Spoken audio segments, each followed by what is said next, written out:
connective piece. And then we got great card there. That's a good card. Yeah, $50 card. Yeah, good card. Yeah. Good And card. then What the What?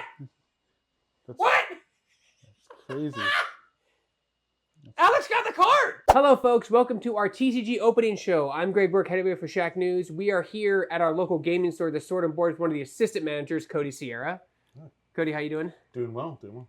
Now, this is a show where we unbox cards, talk, just chill out, and just relax and enjoy and just open cards. We have a really great set today. Before we get to the set, Cody, why don't you tell us about a little bit of where we are, the Sword and Board? Yeah, Sword and Board, we're the largest gaming store in Mendocino County. We have a large selection of TCG such as Pokemon, Magic the Gathering, and various other ones. We also have a play space for people to play, learn, and host tournaments and events.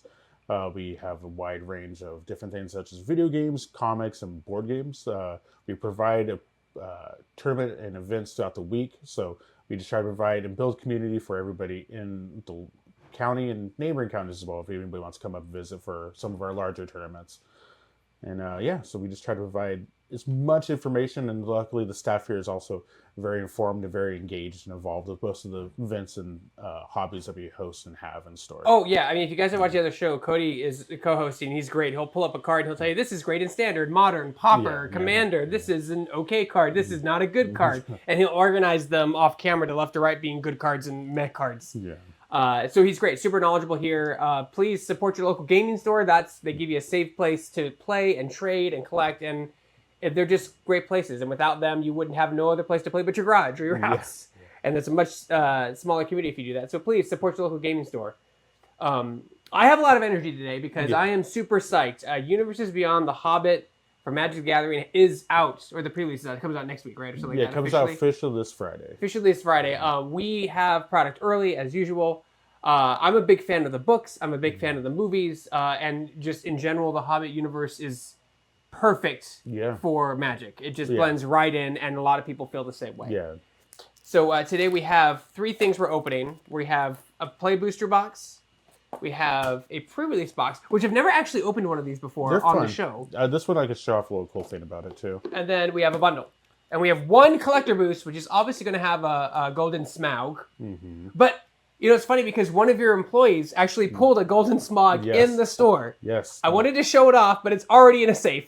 So it's not here. So, but he pulled it. And it couldn't have happened to a nicer Tolkien fan. Alex is a huge Lord of the Rings fan. I'm so happy for him. So he pulled it. That's a great pull for him. Yeah. And for the store, it's a crazy story. Oh, yeah. But yeah, maybe there could be another one. Maybe there'll be another one in that one. I don't know. So where do you want to start, Cody? The pre-release kit's a good way to start off. It's going to give you like an explanation and different things about it. It's probably the basis that everybody's probably getting introduced, especially if you were participating over this past weekend. So the cool part about this Hobbit box, they put a lot of detail. So outside of it, you have Gandalf and Bilbo. But if you rotate the box around slowly, it actually has the whole like outside of Bilbo's house, like a 360. And then when you open it, which is a cool part, it has a little pull tab. So it opens up, and there's the door to his place. Oh, cool packaging. And then inside it also has all the whole dwarven expedition. And then over in Bilbo's place, there's even the writing on the door, but Gandalf puts on it. And then if you were to open this up further, it has, again, the more of the Tolkien stuff. Oh, wow. But this thing pops out. There's a door. And then there's a little saying in there, and it gets the rest of Bilbo's house. Plus has the counters and everything built into it that you would need to like play it. So they put a lot of detail just in the box itself. It has a full 360 door. This can be used as a food token.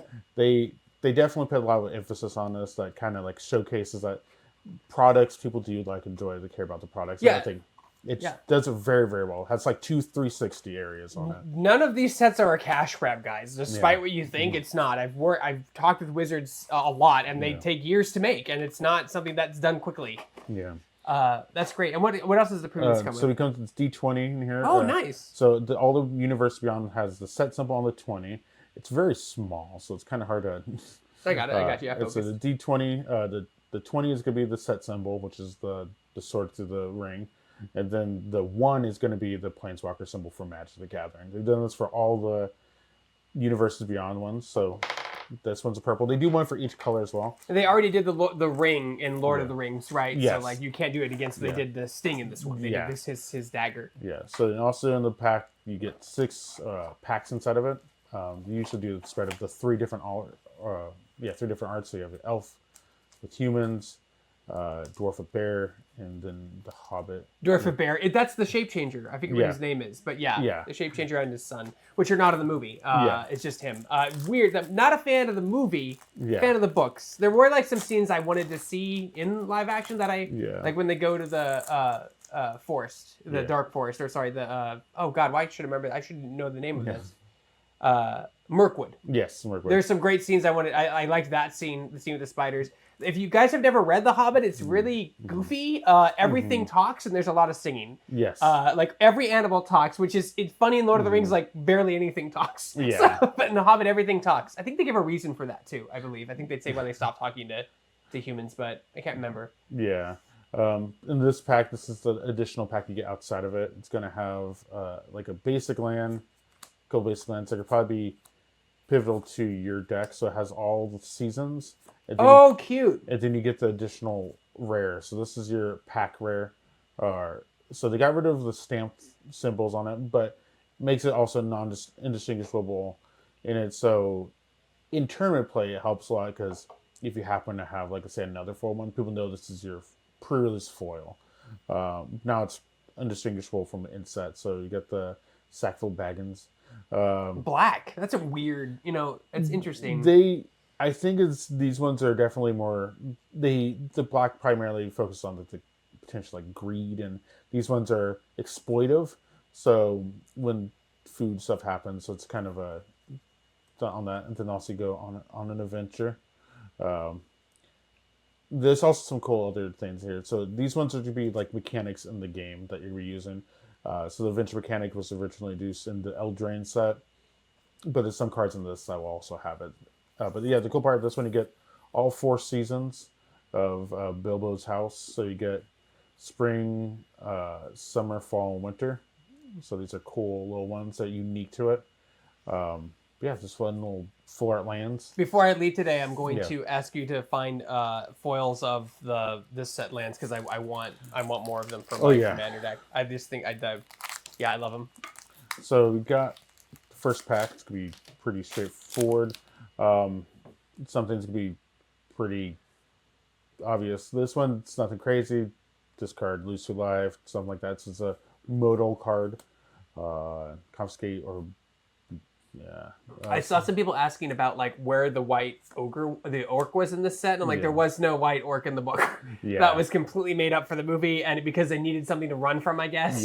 It was very stupid. So no, absolutely not. There is no white ogre that they have to vendetta against. Yeah, they take a lot of. This one's more book based. It's all book based. And then of course there's some creative liberties with certain things, but it's fun one. Oh, the goblin sound things, Of course, you have likely a lot of bigger characters and all rarities to give you more options of them. So here's the common Gandalf. It's not bad either. The fact that it's 4 for 4/5 with Ward 3, your removals will be very limited in limited. So it kind of has it. I love this one primarily because my native name translates into Little Bear. So that's rad. So I got all the bears. There's Little Bear, Ordinary Bear, and Large Bear. So it's like your development cycle as a human being, baby, child, adults. And there's a lot of recruiting things in it, so a lot of bodies on the field. There's a decent amount of artifacts, so legendary like weapons and equipments and stuff like that, such as like other artifacts. Oh yes, I'm so excited. I'm going to the set blind, so like I know a little bit of cards, but I was looking. I have a Shaleb deck specifically, so I'm really excited that there's more spiders. Yeah, this one there's even more in here eventually, but yeah, this is 6 mana, 6/7 for all the kids out there.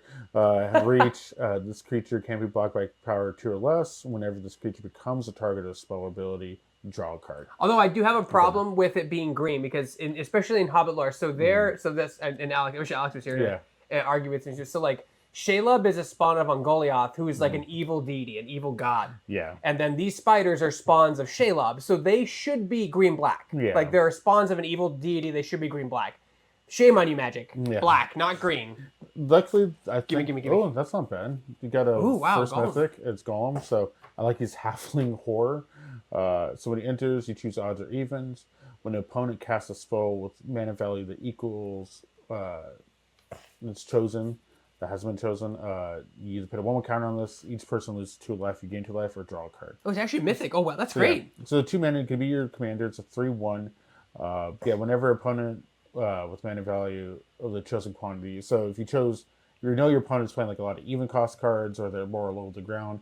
You choose accordingly, and you get benefits from it.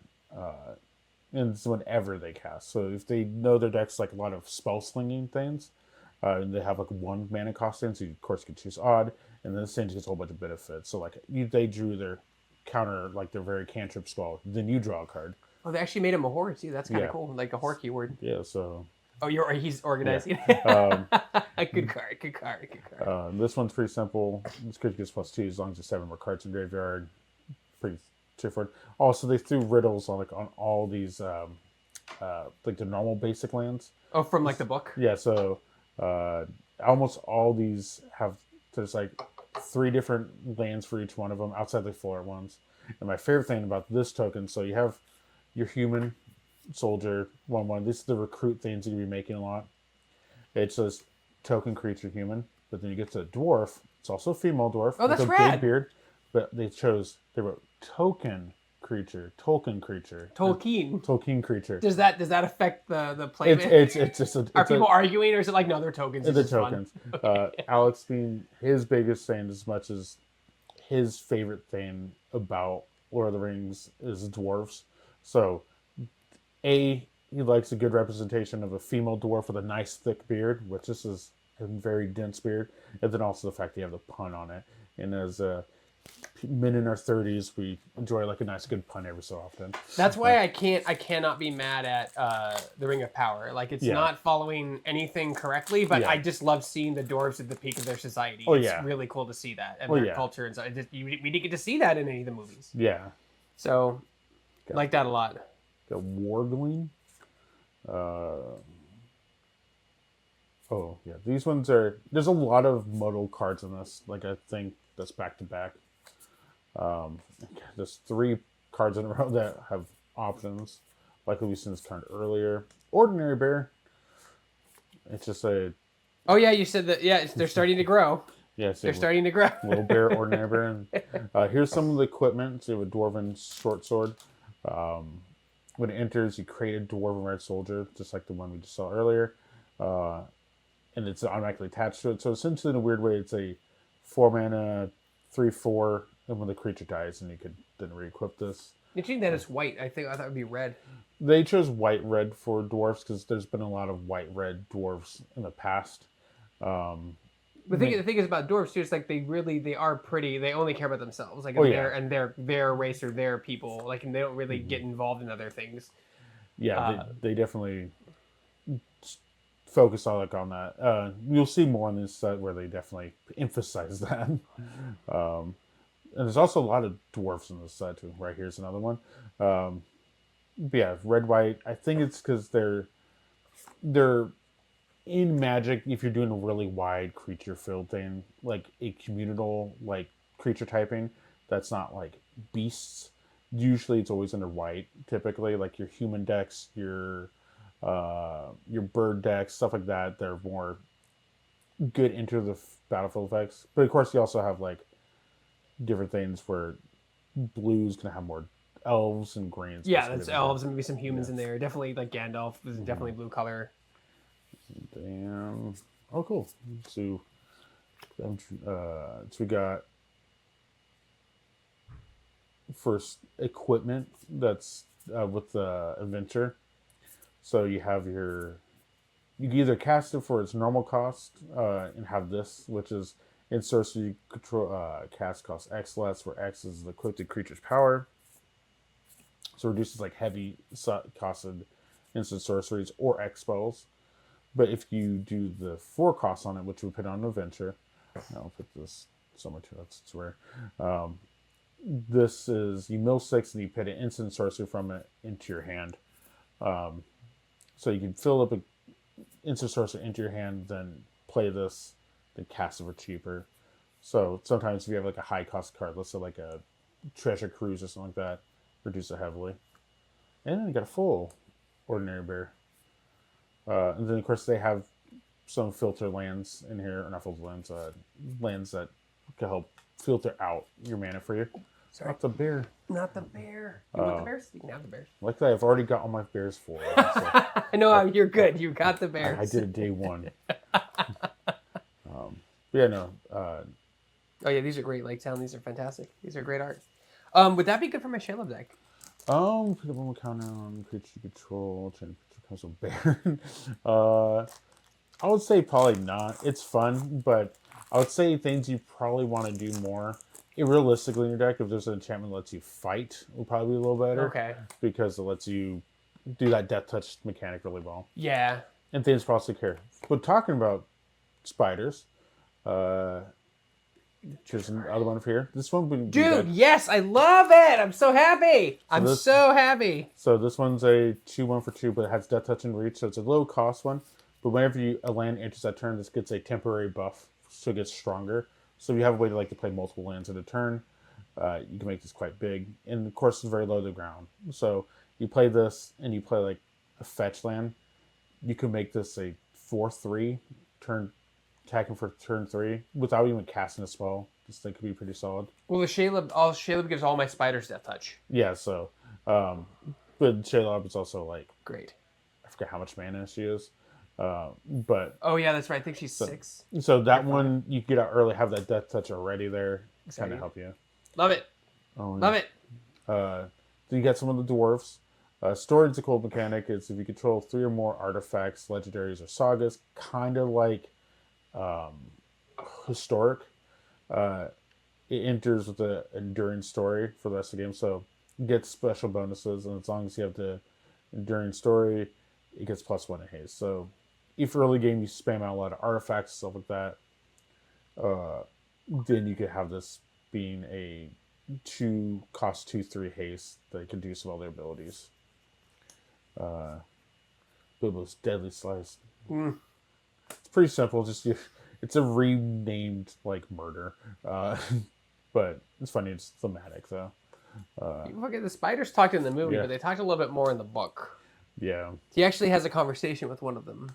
Oh yeah. So like it's Oh, that's great. But that art is great. It's just a 3 for destroy target creature. But usually it's non-black. Yeah, that right? one's so it gives you more choices. And that's usually typically in most sets, like for limited formats, like your removal will be like I can destroy target the most non-target you can destroy target this creature, but most of the set is that creature. So like in this set, it'd be like destroy target non-dwarf, and like everything's a dwarf.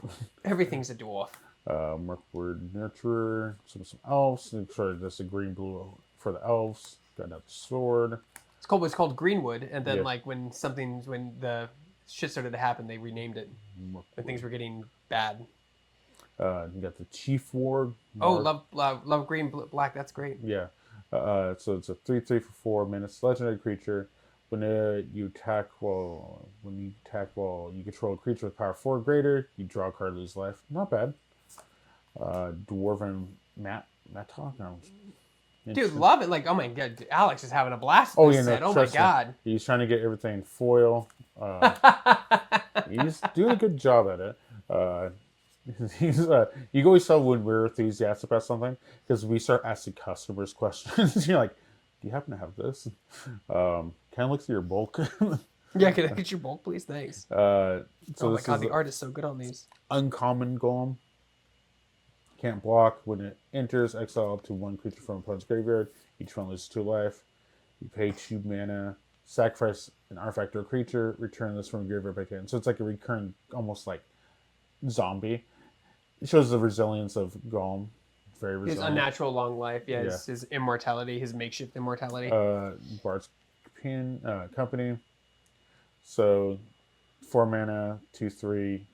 When you cast this spell as though it had flash, if you control a human, other creatures control get +1/+1. It just recruits. This one's really good because it's a quick interjection of creatures on the field, and they kind of make creatures strong. Uh, Iron Hill Stalwart. Let's find some bats. I like the flavor. There's so much fun flavor text on these cards. Like, even this card, that's pretty much the rest of that pack. Even like for this rare right here, it's like a one we just pulled earlier. This one has flavor text for an equipment that already has so much text on it. Like, we'll throw some more flavor text into it.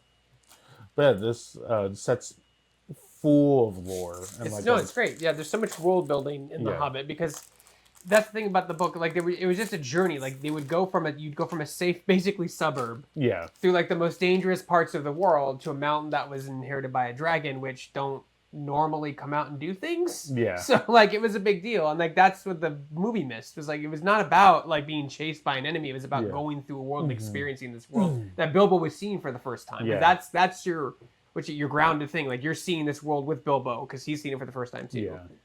But there's a lot of fun things. Then also finally get some goblins in here. I think goblins are red-black. Red-black, yeah, that makes sense. When the creature dies, opponent creatures, they get -1. It's not bad. The River Grasp.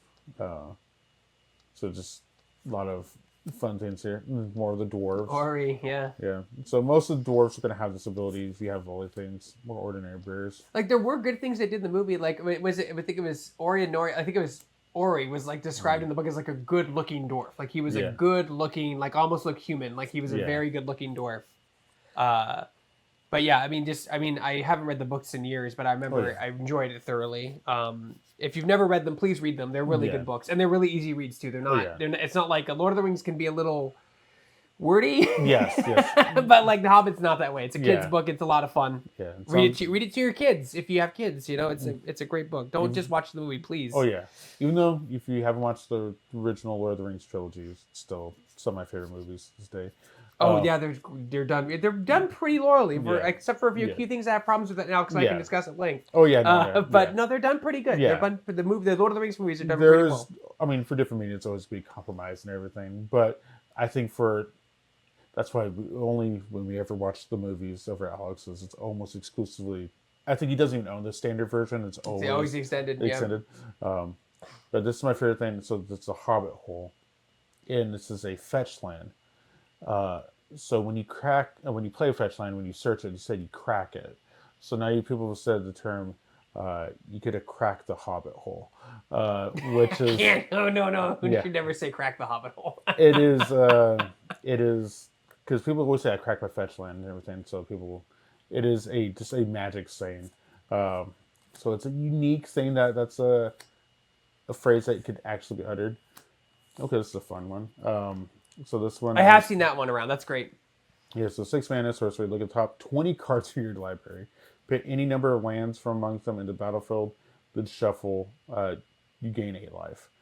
It's crazy. Yeah, but it's so high costing though. Like, the main reason why it's really decent is because there's decks that benefit for lands entering. Landfall and stuff. Like for that spider, let's say if 12 of those lands were 12 of those cards were lands, that thing that has landfall got 12 triggers, and that thing gets +12/+12. And it was just a way you could give it trample. The way trample and death touch works is that you only have to sign 1 point of damage. There you go. So if you had a means to give this trample to like equipment or whatever, this card can make it so this is just lethal. So you're just like, oh cool, oh there's 8 lands. This is now a 10 thing, and you only have 1 creature. I'll give this death trample. I do 1 point of that, and then the rest of the 9 goes to your face. So this card is unique because it's also such a chunk of cards that in like certain formats, that's your deck. I will be asking you. That's cool. Oh, nice. Should I put it in my Shell deck or not? It's debatable. Okay, I would say if you had mana dorks or things that could produce mana, it's fun. They're also expensive. Yeah. That's the thing. Birds of Prey, that were elves. Come on, they're like $20 a piece. This is a fun one. So just like some unique art. Oh wow, the Great Goblin, the Goblin King. Yeah. So this could be Goblin Noble, green black. Yeah. I like the art on that too. It's very extended. Yeah. So this would be boardless. I'm gonna get that right one of these days. Instead, aren't you just looking for where the name and the text box is? If it's full solid black around there, that'd be extended. If you see art on the top or bottom of them, it's full art. This one, because there's a new thing. I think I already saw the token, which is going to be the Goblin Army token. So this is another amass thing. So when you amass stuff, you just keep pinning 1/1 counters on it. It keeps getting bigger, bigger, bigger. If you don't have one, then you make one with a 1/1 counter on it. So this one's going to care about... Yeah, they swarm. They're swarmers, yeah. The movie did a good job at that. Like, they are running through their like cave, and they are getting chased by like thousands and thousands of goblins. Yeah. So this is 3 mana 3/2. Whenever you put one or more counters on a goblin, orc, or army you control, the original first one came on War of the Spark, which was zombies. This deals 2 damage to each target opponent. So there's a lot of massing things. So anytime you mass anything, I like the funny part about the army tokens. If you amass goblin, then it become a goblin army. If you amass orc, then it's a goblin orc army. And if you do the original one, which is a mass, which amasses you a zombie, then you have a zombie goblin orc army. And all of them feed off of each other. And then whenever this happens, if the control dies, exile top card of your library, you may play it. So there's a lot of exploitive things you can do where you keep amassing stuff over and over again. So not bad, cool. And then last card is going to be this wolf. Pay 2 life. This creature gets +2, but only activate once each turn. Very much reminds me of Putrid Leech from the Alar block. Then this is, of course, going to have another little fun things. Some of them are fun. Some are like tongue twisters. Well, like, wolf and warg are also like 2 different creature types, which is kind of because they are types of wolves, which is interesting. But yeah, I mean, to human, a dwarf and a hobbit are short people. Like, if you ever say either is either, that's a good way to get your shins broken.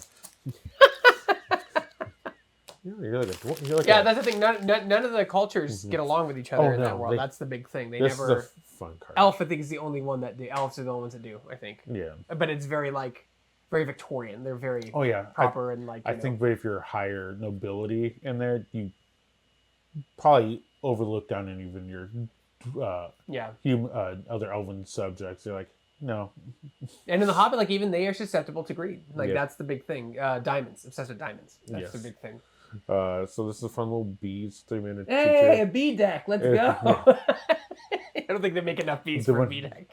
And funny part's give it insect. So insect. Okay, that works. I haven't even committed to the whole bee thing, but it's a fun card. I think people run to just like cool. Moment of Glory. Look, they really did a great job on all this art and getting all the things in the books out. I read the Hobbit more than Lord of the Rings because, like, Lord of the Rings is a tough read. Yeah, this is Wood Elves, which is just a reprint, which is a good card overall. This is masses goblins. So this spell was cast from Graveyard, then mass 3. So this just makes one. So for example, like the Goblin King or the Great Goblin. If you have this card out, just play this one. He just does it, which triggers his ability, which shoots for 2, so it's not bad. And then if you flash back again, then mass 3. And then this is whenever one or more counters are put onto it. So you just shoot again. It's not bad. It's just a giant boulder. It's a 1 mana. When it enters, scry 2. It's not bad. It's actually very solid. The one cost are always usually really good. But I like the fact that it's also for just a rock. It's a mana filter, so you could pay 1 mana and produce a different color mana out of it. So already it's pretty solid. And then you pay 7 sacrifice to destroy target permanent. Oh wow! So it's like a time bomb. You gotta sit there. You gotta be careful if it's on the table. So let's you look at top 2 cards of your deck. Sort them how you want. You keep them there, swap them around, put one on bottom, both on bottom, whatever it does. So it's already good for that.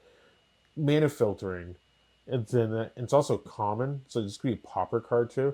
I think this card is it's goofy as it sounds. I think a giant boulder is a great card. That's cool. One of these I think these arts eventually connect. They do, extended. Yeah, so it is extended, or is it borderless? I don't know. It's borderless, but these are usually referred to as like scenic cards. So they just make a scene. I forget how wide this one goes. Some go. I know in the Marvel set they made officially the largest one, which is I think a 6x3, 6x4. It's quite large. It has like all the big characters you would know in it. But yeah, that's one of them. And so you can eventually make a whole bunch of art. Oh, Thorn's Map, that's great. Enter search for basic land villa, put on your hand, then shuffle, draw a card in this card. So it's good hand filtering. I like this one. One of the people's favorite cards from the set is actually these trolls, but it's them, when the sun hits them, they turn to stone. Uh, Pretty simple. Again, a lot of these modal cards in it. Got a fearsome goblin pair. Yeah, the trolls things. They normally don't come down that far in the world. That was the big deal when they encountered them in the book. Is that they live up in the mountains in weird places. They don't come down there. That's a cool one. Oh, dude, nice! I've seen that's a chase card. Yeah, it's pretty cool. And plus, you got the non-foil one, so the good part doesn't blind your eyes. They did do hopefully the collect back this season. I went all Surge foil all the time. All Surge foil all the time. I like the fact they give it a 75-cent price there. It's very small. But yeah, this one's an awesome card. Amazing pull. It is mythic, so it's cool. So his cost is just 3. He's red. So 2 in the red. 2/3. That's if you're casting the creature side, but it also has a sorcery side. Pay 2. Look at top 2 cards of your library, exile them face down. For as long as they remain exiled, you can play them if you control a wizard. So he's a wizard, as it says right up here. He's a wizard. Avatar wizard. Also, like the art's very simple. Also, has this. I think these cards also have a connective, dwarven string of runes that kind of connect them. And then whenever you cast a non-creature spell, he gets +1 to end a turn and deals 1 damage to each opponent, which is kind of crazy because essentially that's like prowess, but it gets bigger, so it's like a double prowess trigger. I didn't realize you could pull those in play boosters. I thought those were collector booster cards. Only I guess Surge foil or Surge foil. foil is like the only one, and then that was your rare, but not bad. You got Goblin Town. This one I think it lets you mass an orc army or stuff like that. So pretty solid. That's a great pull. Yeah. Crazy. This is a pre-release kit too, so this is like somebody would have got that during pre-release. I would say, funny enough, you probably would go goblins if you're doing this, looking at these packs so far. So you got playable rares in the color. You can throw Gandalf in there too because he's also red too, so trigger stuff. Goblins, triggers, yeah. Looks damaged, lightly played. Yeah. The good part, It's supposed to look that way. unlike Pokemon, Yeah. people want some moderately played cards because, again, they want it for playability. So you see a less diminished value in cards. Oh, that's so cool. This is wow, this is great art. All the moments are here. Thorn's map was a big deal because they had no way to get into the mountain until he found the map. So talking about that bear person. The shapeshifter. Yeah. I forget what his name is. Essentially like a wild druid, essentially. Baron? Yeah.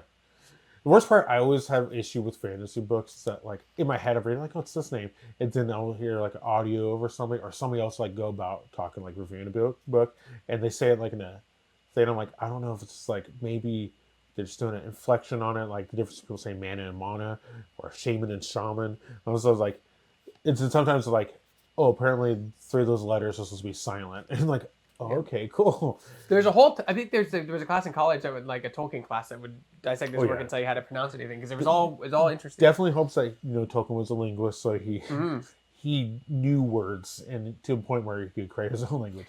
Yeah, he'd probably be so embarrassed with our bruh thing now. Oh yeah, but it is language. It's how language it's a evolves. troop of ponies. You can sacrifice this creature. Oh no! For 2 basic lands. Not Bill. But it's a colorless creature too, so you can go with any deck. It's fun. It's goofy horse. I was to the movies. They're like, bye, Bill. He knows his way home. Bill did not make it home. These are the showcase cards. They're cool because they have this unique trimming on it. Oh, great. The Smaug one looks very fitting because it is quite literally a dragon on the border of it. So he's wearing the ring in this, right? That's supposed. Yes. Is that what he's doing? Yeah. Yeah. So you get his plot. So you can't be blocked. And whenever this combat, you should play a draw card in this card. So you get a loot effect, 2 mana, very solid on there. Exchange control 2 permanents that share the same type. So this is where he swaps the ring for some stuff. Now remember, kids, in the book, you have no idea what that ring is. It's just a magic ring, which themselves in that world are extremely rare. So, it was a big deal that he had a ring that could turn him invisible. You had no idea what it was. You weren't supposed to have any idea what it was. You got Ballin. Nice. So, story, just like the other dwarfs. He's a dwarf bard. When him or another dwarf you control enters, you may discard your hand, draw X cards where X is the number of cards discarded this way. If you have Enduring Story, it deals X damage to each opponent. Oh no, the works are considered wolves. Okay, cool. Yeah. That's good. So, yeah, because I They think should be. oh, cool. Well, actually, so that's awesome. So you get a legendary dwarf, which is ballin. Uh, this one's cool because it lets you refill your hand, and especially in sealed event, limited events, sealed events, you're going through your hand very quickly, and if you discard some cards, it lets you, especially probably send like 3-4 lands late game, lets you replenish. And then following up this pack immediately within Thorn, another mythic. You got 3 mythics in this pack. In one pack? Or not in one pack. You got double rares, but in this The usually pre-release. you see around these amount of mythics in a whole booster box, and you've got now 6 packs, which is a quarter. We're doing good. You're doing good, fam. Yeah. So Mountain King, 4 mana, 3/4 trample. When it enters, attach any number of target equipment you control to creatures you control. When one more equipment becomes attached to that creature this way, deal damage equal to its power to one target creature. So you just explode one creature. They're very equipment heavy.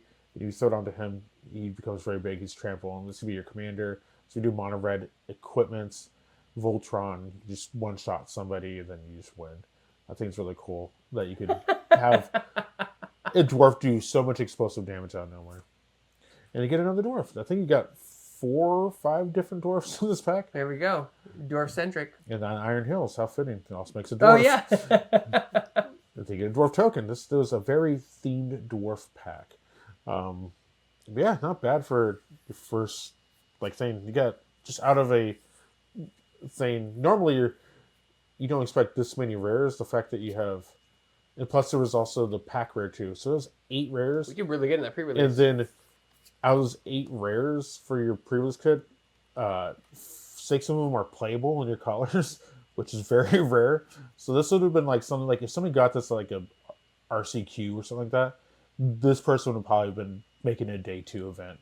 Like unless they did horrible plays, like very horrible plays, which that's limited events. Did we make our money back on the pre-release kit? I would say off the Gandalf and alone, you probably made a chunk back.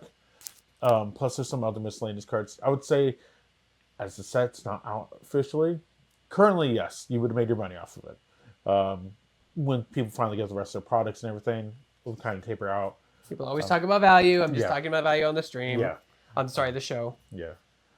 Yeah, Gollum. I kind of want Gollum, but I'll figure this Yeah. out later. Oh yeah, no. This do is that. great. All right. So that was the pre-release kit. Yeah. Super cool box. Great hits. Mm-hmm. So we got the bundle, the Hobbit bundle. So these ones are just like your old traditional fat pack. Of course, this is larger, so it's going to be kind of clipping in the blurring.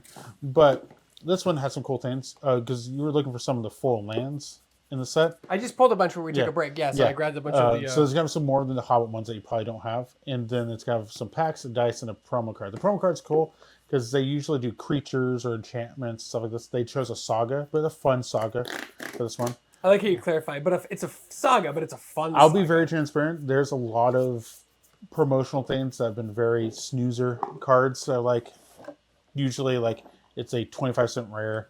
And then you'd be the promo version would be 35 cents. I saw that with a couple of the rares. There's the Magic 2023 logo. They have that stupid little star. It's double. Yeah. It's the same printing, just the star. I like this box shows the encounter between Bilbo and Gollum. Oh, that's great.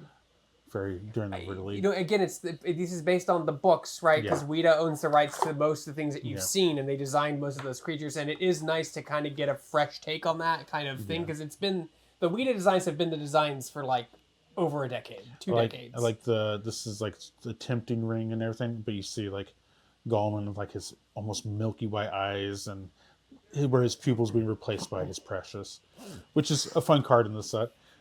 And you also get the Great Goblin again, and a little punch out thing. These things are just there for fun things. You use this as an army token.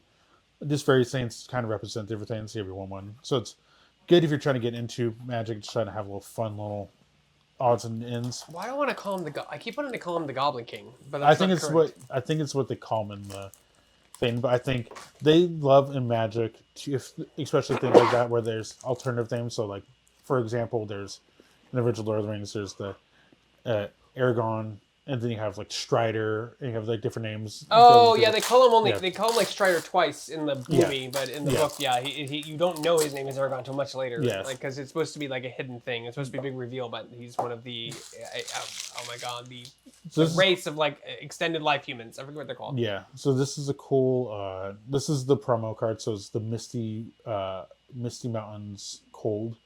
So this one's pretty simple, and I like how it says in there. Technically, it's a spider on it. Oh, it does have a spider. Good on my channel deck. Fortune's red, mono red. So this one has all 4 chapters are exactly the same. It's create a treasure token, but if you happen to have 4 treasure tokens, you can sacrifice this thing and you make a 6/6 dragon. So it's really cool. So you could cheat out a big dragon early on, or it just gives you treasure, which treasure is just a essentially additional mana source you could use for casting stuff. So it pays off. So either you get more mana or you get a big dragon out of it. It's not bad for 3 mana.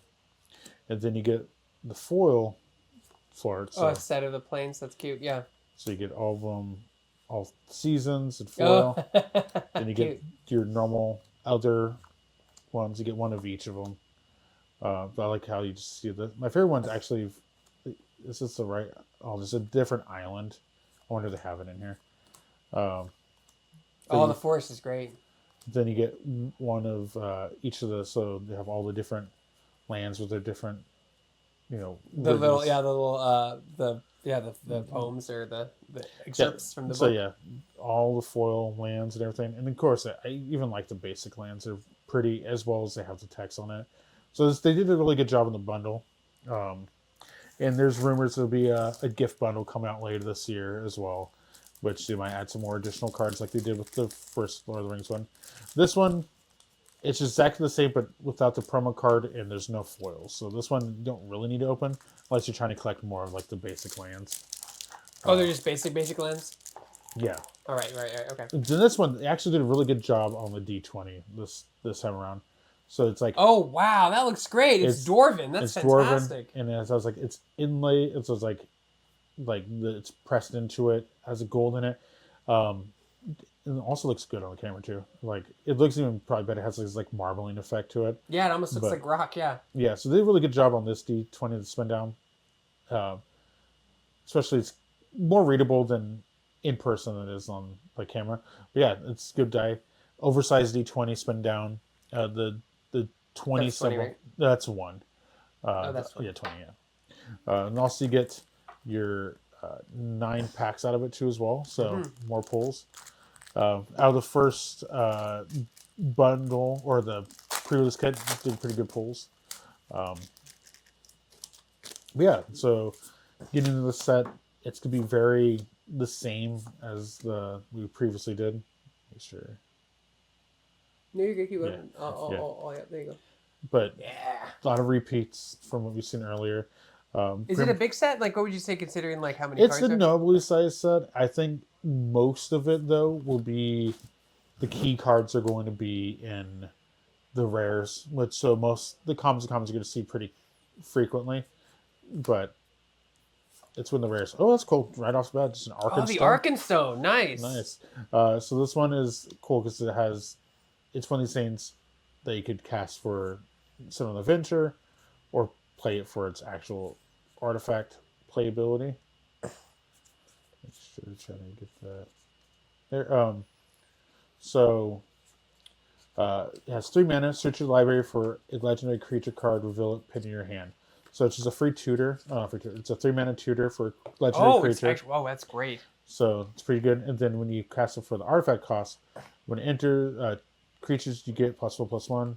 At the beginning of your end step, draw a card. So it just gets free draw. It's an anthem to make your creature stronger. And then you get to search your deck for a creature. So you have it's pretty good either way you want to. It's like you could search something out for your deck, and then later. White creature search is not very common, so it's unique in that sense. Oh, specifically white? Yeah. That's so interesting because like the Arkenstone, like it's a foreshadow for greed. So would it be any creature or would it be? I mean, one of the most greediest cards I know in Magic is called Smother and Tithe, which is white. It's very white. I mean, And also stacks decks, taxing decks are usually in white. So as much as people, it's kind of like in my favorite thing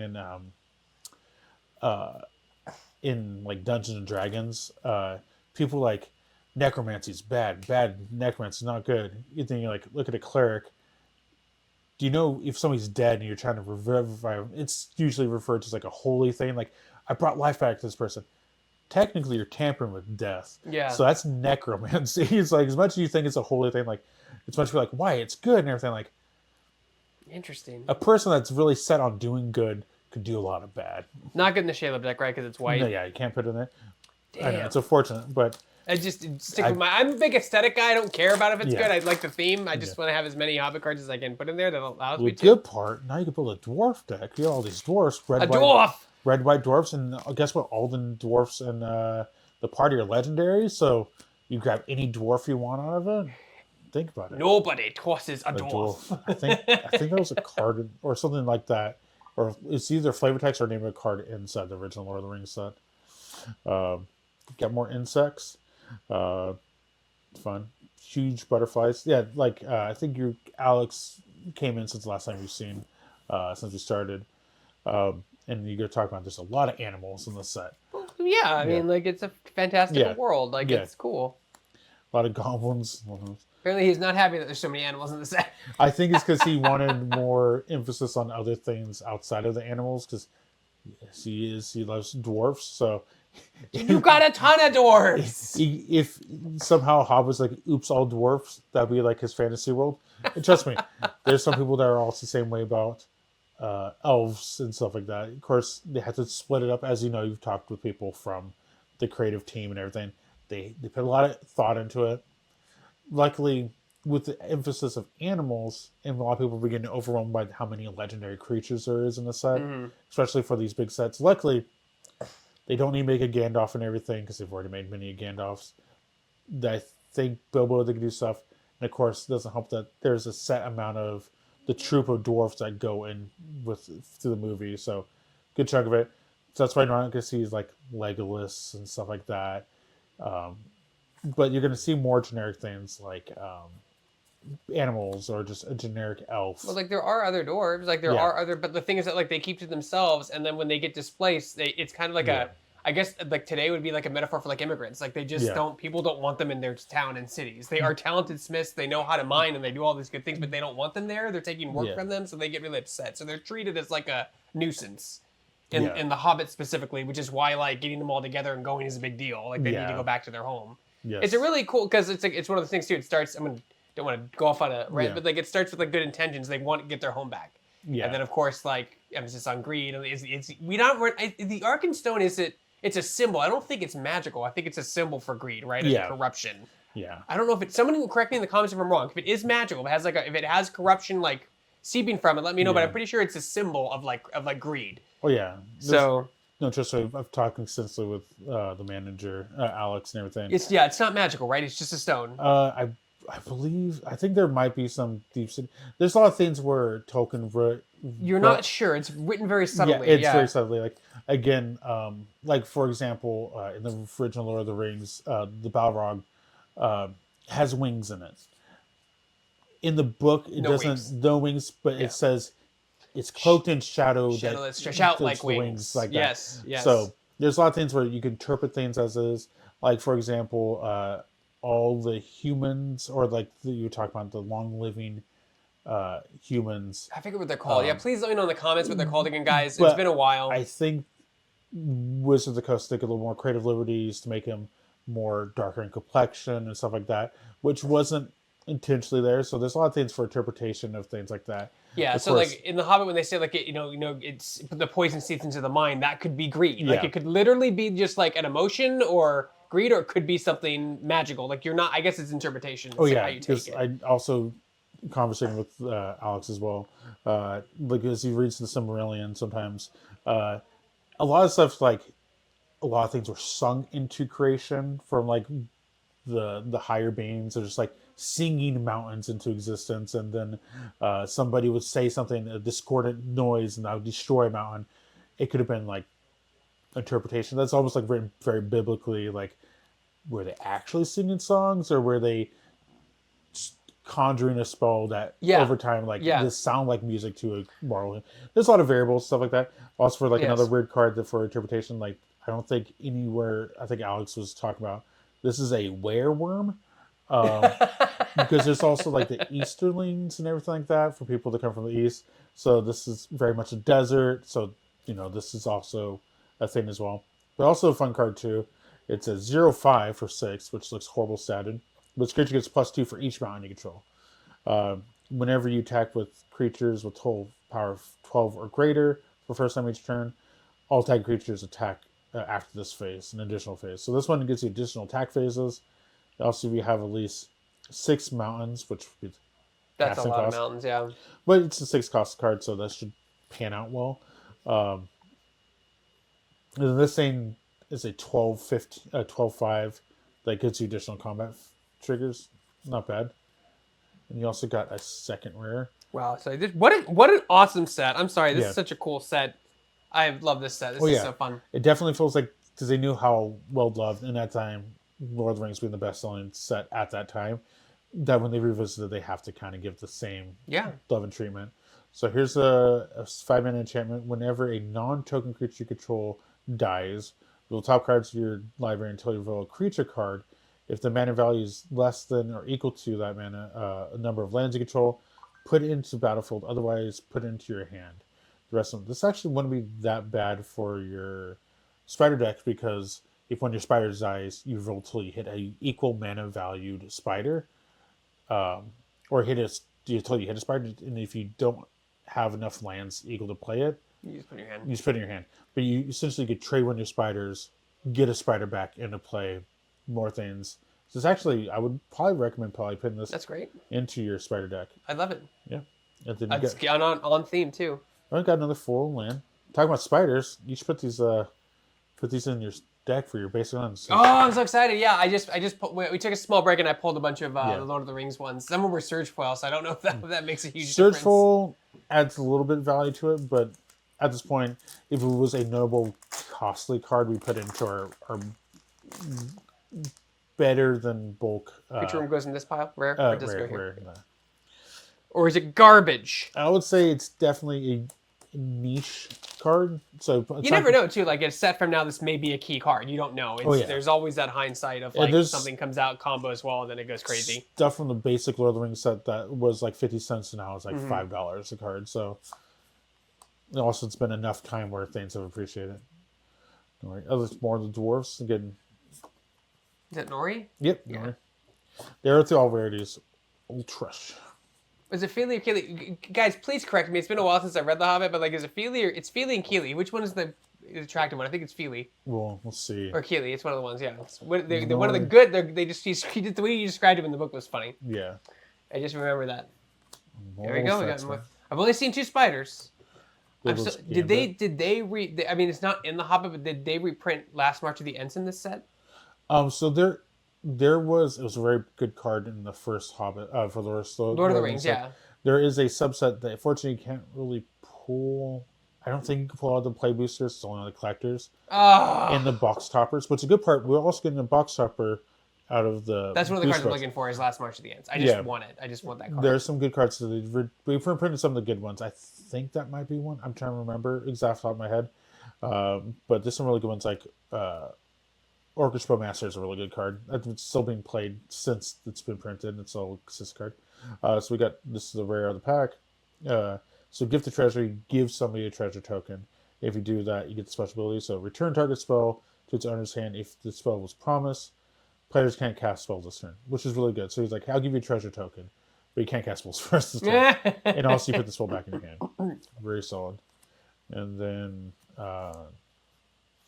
typical commons. There you go. Okay, so not terrible. Not bad. I mean, the first pack was a Ark and Stone, and you got a double rare pack. Plus, you got a rare that's also playable for your deck. So far, box has been doing pretty decent. Yeah, I'm excited about the new Rings of Power. I'm sorry. I know enthusiasts are not liking that show because they changed so much, but I can't be mad at dwarves.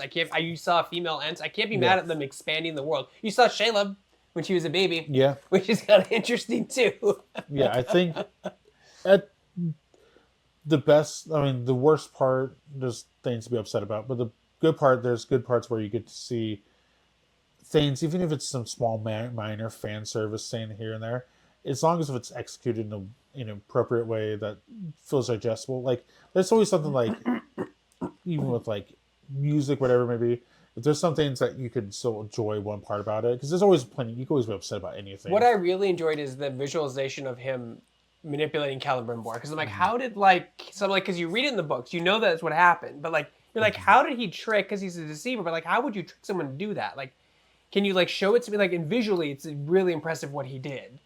And then the 3 rings that were made, there were 3 other rings there that were not corrupted. Yeah, that went to Galadriel, Gandalf, and Elrond.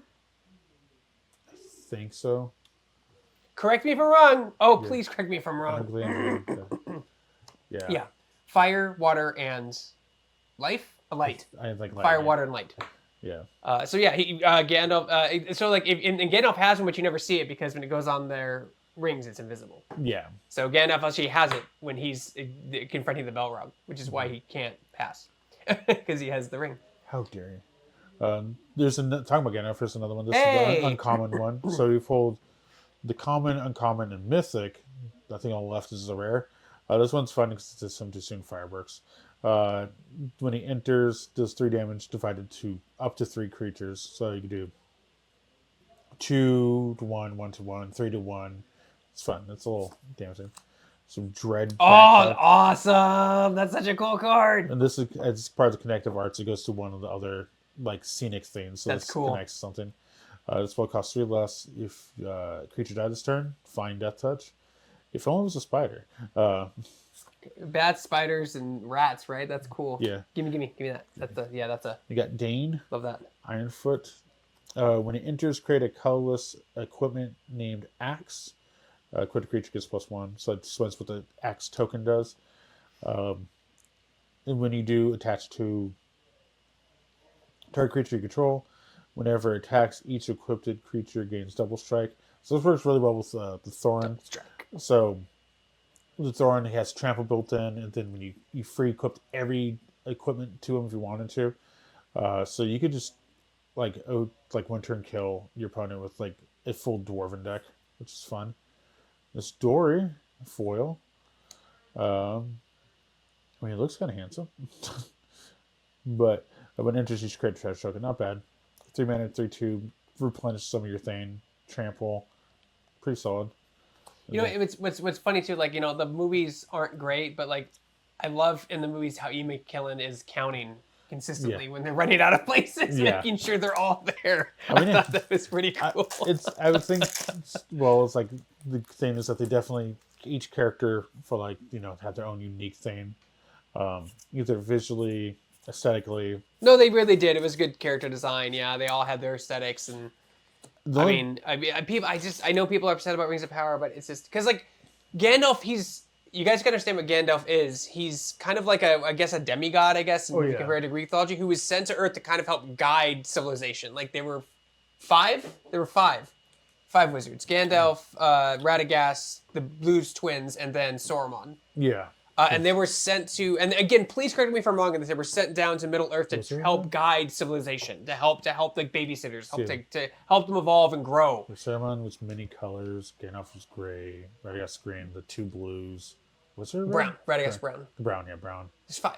Yeah. 5 total. The leader of the Order Solomon. Yeah. Gandalf, Radagast, and the 2 blues which disappeared. They disappeared. No one knows what happened to them. I think there's someone they mentioned they go to the coast and they disappeared. I think a lot of the stuff too that I've patched together. There's a lot of things where I don't think Tolkien ever wanted full explanations. Oh, the lore being explained that was never meant to be explained. Because again, there's like things to this day, like people like like even taking something simple as like Atlantis, like did that actually exist? With it? Like it's a thing that's like I think perpetual things. Like even people as much as like for another IP like Warhammer, the fact that people believe that the Emperor of Mankind is alive or dead. Yeah. In the most recent trailer, his eye moved a bit, which gave a semblance of there's some form of living entity. But that was such a controversial thing where people are excited because if you're pro Imperial thing, you're super excited for it.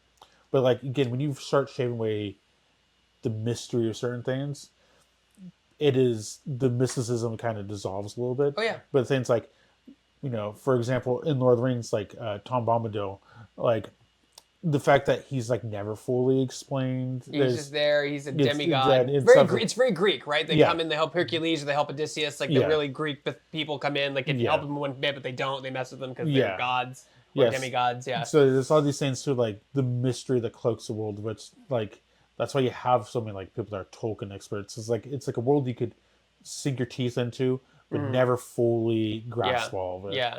Which gives a lot of fun things. Well, where- like you mentioned Atlantis, like Yeah. that what's that island in Silmarillion that was buried underwater? That's basically Atlantis inspired, right? Yeah. Like this glorious island that was perfect and then got buried for doing something bad. Yeah. I forget what they did. Oh no, it was Saruman. Saruman buried them. Yeah. That's right. And they still use that. Even like I just got done watching, as of this video, the most recent season of House of the Dragon. Just finished. Oh, yeah. And there's a lot of things there, and you can see even that George R. R. Martin. There's the Old Valyria, which is a city that's destroyed from Yeah. the hubris or something like that. What happened exactly? Nobody knows. It's like It's just it's gone. Yeah. masked. Like it is a mystery place that has existed, but no longer does.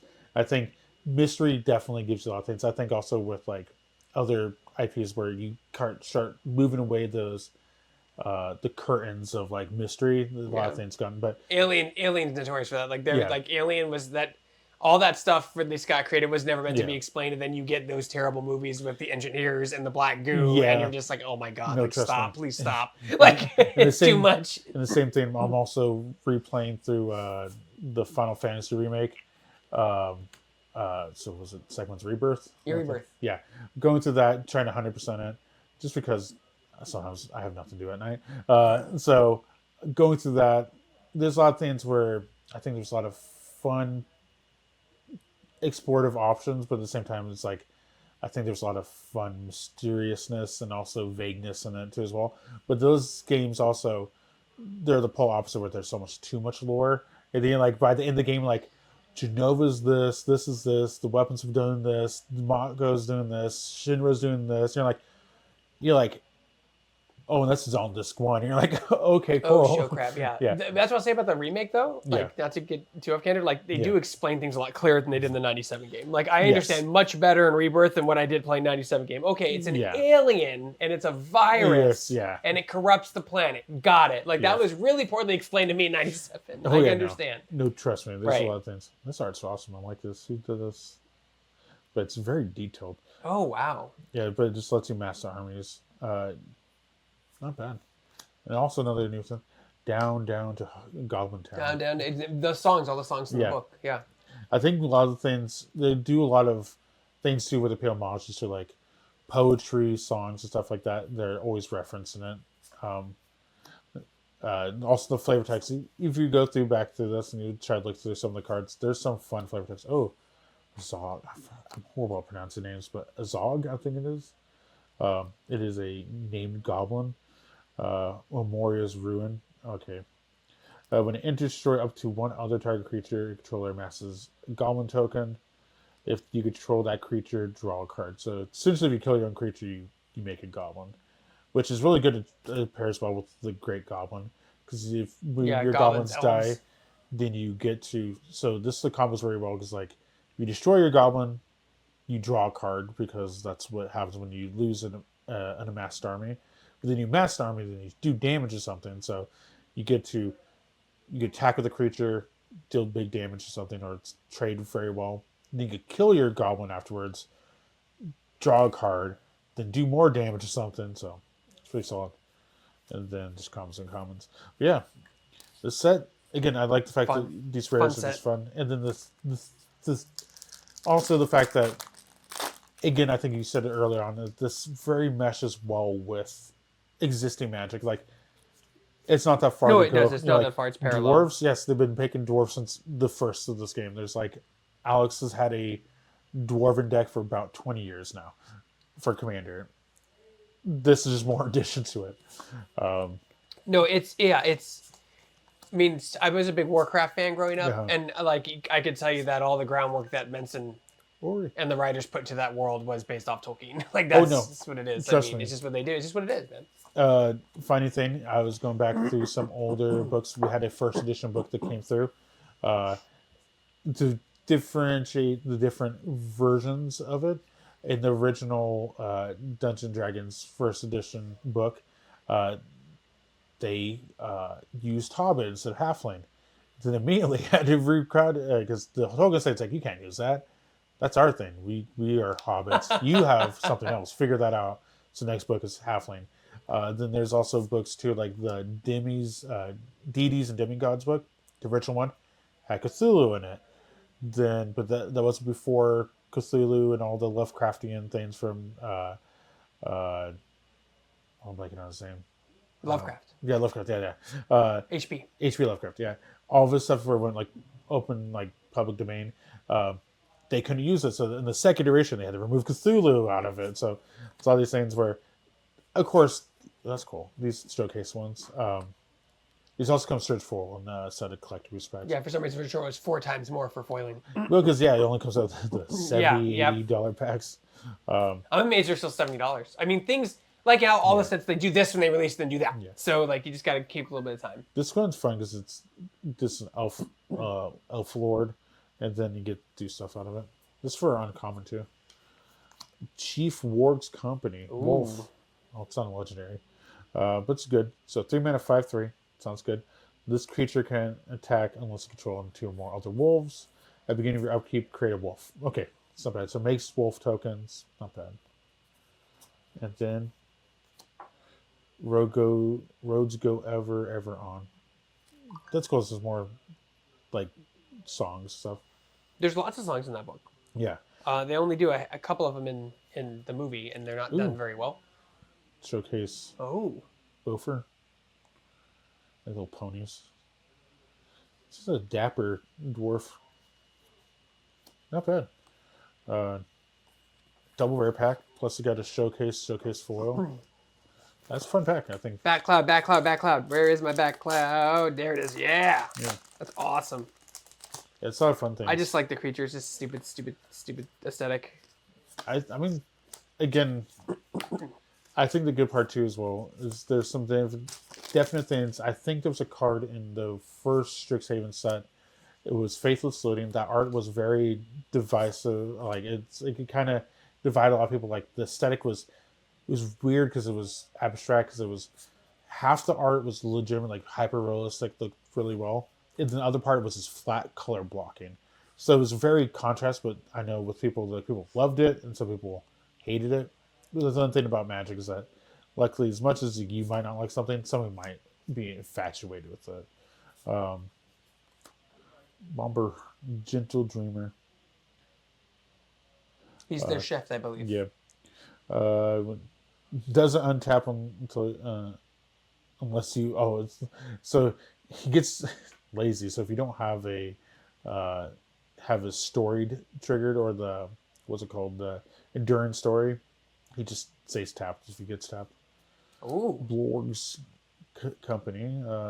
This creature has haste as long as you control another goblin. Oh, nice. More goblin themes, dog. Goblins, dwarves, man, and elves. This ability, sacrifice a goblin, make 2 mana. Not bad. Fun. And then double foils. Again, the goblin themes of this are just very strong, and they could definitely get a lot out of it. Stony Voice Goblins. When this creature enters, each opponent discards a card. Not bad. Bilbo. Again, the amount of, current wording of it. Kindred typing for Magic. There's a lot of support. If you want to do goblins, you can do goblins very fully. Dwarves heavily. Yeah, it's a great set for Commander, great set for Pauper. There's actually a lot of that Goblin would be great for Pauper. There's a Took. Belladonna Took. It's a legendary creature, 2 mana, 2/2. Whenever a token you control enters, you gain 1 life. This is the first time this ability is resolved. If the second time it's resolved, draw a card. The third time, put a 1/1 counter on each creature control. Not bad. Even token creation deck, get a lot of fun out of it. Be a commander. Also searchable with like the Arkenstone. Then a full Nord. Pride feet. Yes. There's like 4 families, if you guys Yeah, understand the book. There's like 4 or 5 different families in the Hobbit Tooks. in Hobbiton. Baggins, Sackville, and Took and Pride feet. Perfect, yeah. My favorite thing is when you get into like D&D, which is again very heavily inspired by Tolkien's writings. There's some weird halfling names that are like sounds like just people that are just like feet. it's like What did you say? Because it's funny in the movie, in the book it's the same line. He's like, I like each one of you more than I would like, and like each of you have more than you deserve. Yeah. And in the book, that was great delivery in the movie, and in the book, it's the same way. Like they all stare at each other, whether to know if it was an insult or a compliment. Like it was really good. Those are fun ones. There's little moments like that in the movies that are really great. It's not bad. So it's glowing.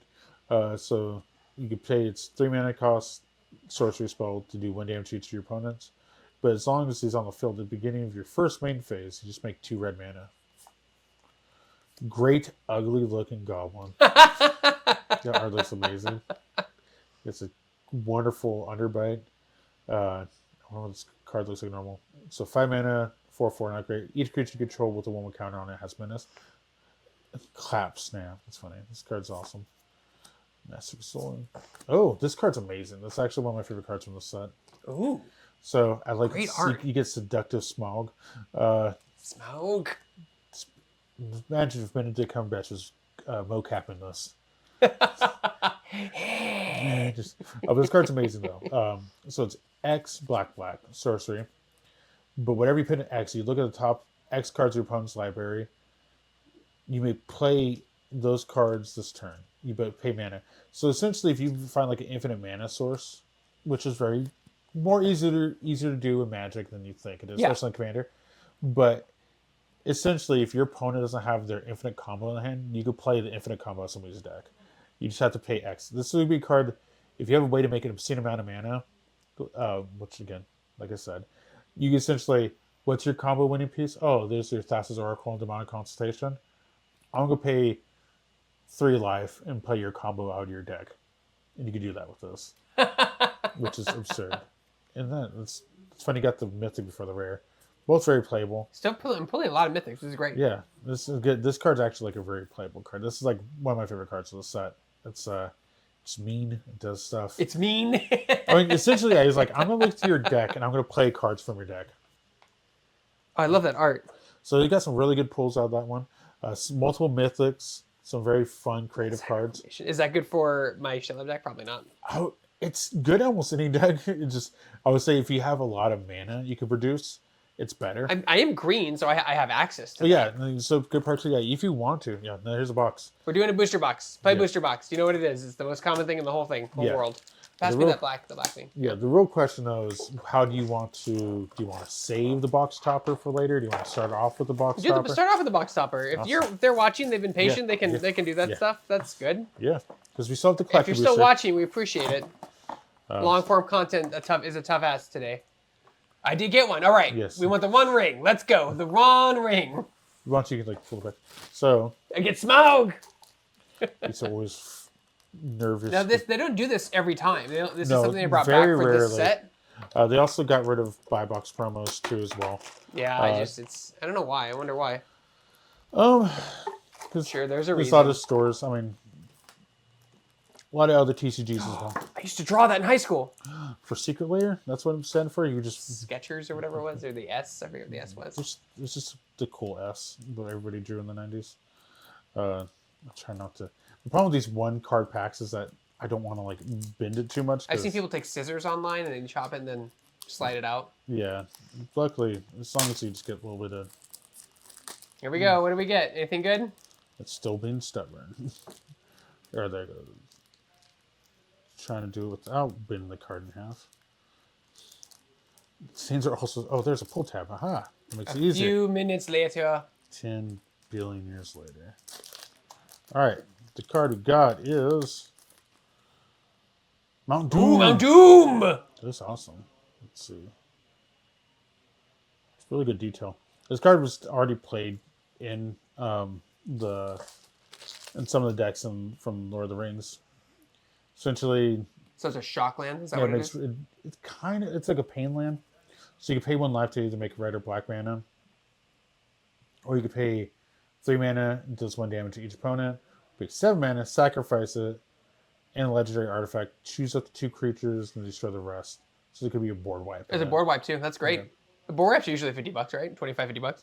Yeah, so this one, I mean, these ones are again exclusively only in collector booster packs, boxes, box toppers. and box toppers. So yeah. How much is this? Do you know how much this is? Right now the prices will fluctuate too much. Nah, I would say good. box toppers gonna, because they're only pulled in collector booster packs. Like you can pull that same art. People were pulling the One Ring and Surge foil in box Yeah. toppers, so they were putting collector booster mythics, I think, in those things, which is kind of nice. So we got 30 packs. Great art. Can't use red though. Green, black, green.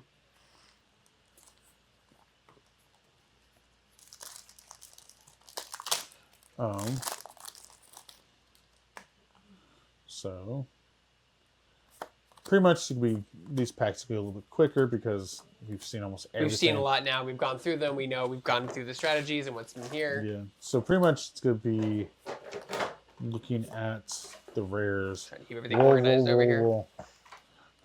Exile up to 1 target creature or land you control. Return it back to the battlefield. So just lets you flicker things. Dance of the Dawn, dark dance from dark dawn. Words are escaping Look at me. the bears. That's Yeah, your it bear makes card. sense. Yeah, so it's 5 mana. Whenever you cast a creature spell, put X one counters to target creature you control, where X is the number, X is the value spent to cast a spell. And then it has landfall whenever you land enters a field to create 2/2 bear. This with the other rare that costs 6 mana that lets you look top 20 cards. You chuck in like 10 lands to make 20 bears or 10 bears. Bears, elves, goblins, and dwarves, and insects. Stone Boulder. Just The boulder. I'm just thinking the boulder card you talked about earlier. It's another, yeah. So first pack, not bad. Got 2 rares out of it. Got the Smaug. So many golems. Yeah, the set, again, even if you're not per se a Lord of the Rings fan, or Hobbit, or any Middle Earth fan. Just a fun fantasy set, dude. Just a fun, awesome fantasy set. Yeah. There's so much stuff. You got nasty little rabbits. It's a 1 mana 1/2. If its power is 4 greater, put a 1 counter on it. Head of the Hunt. It's a wolf. It's a 4 mana 4/3 flash that you could put into play. If a creature an opponent control would die, instead exile it, then you create another wolf token. It's not bad. An ordinary bear, the foil. Just a regular bear. Just bear. Bear. Even though none of the bears, so there's a stat blocking that has been referred to as being bear in Magic. So it means it's a 2/2 for 2. But none of the bears in the set are 2/2 for 2s. They're all weirdly odd statted.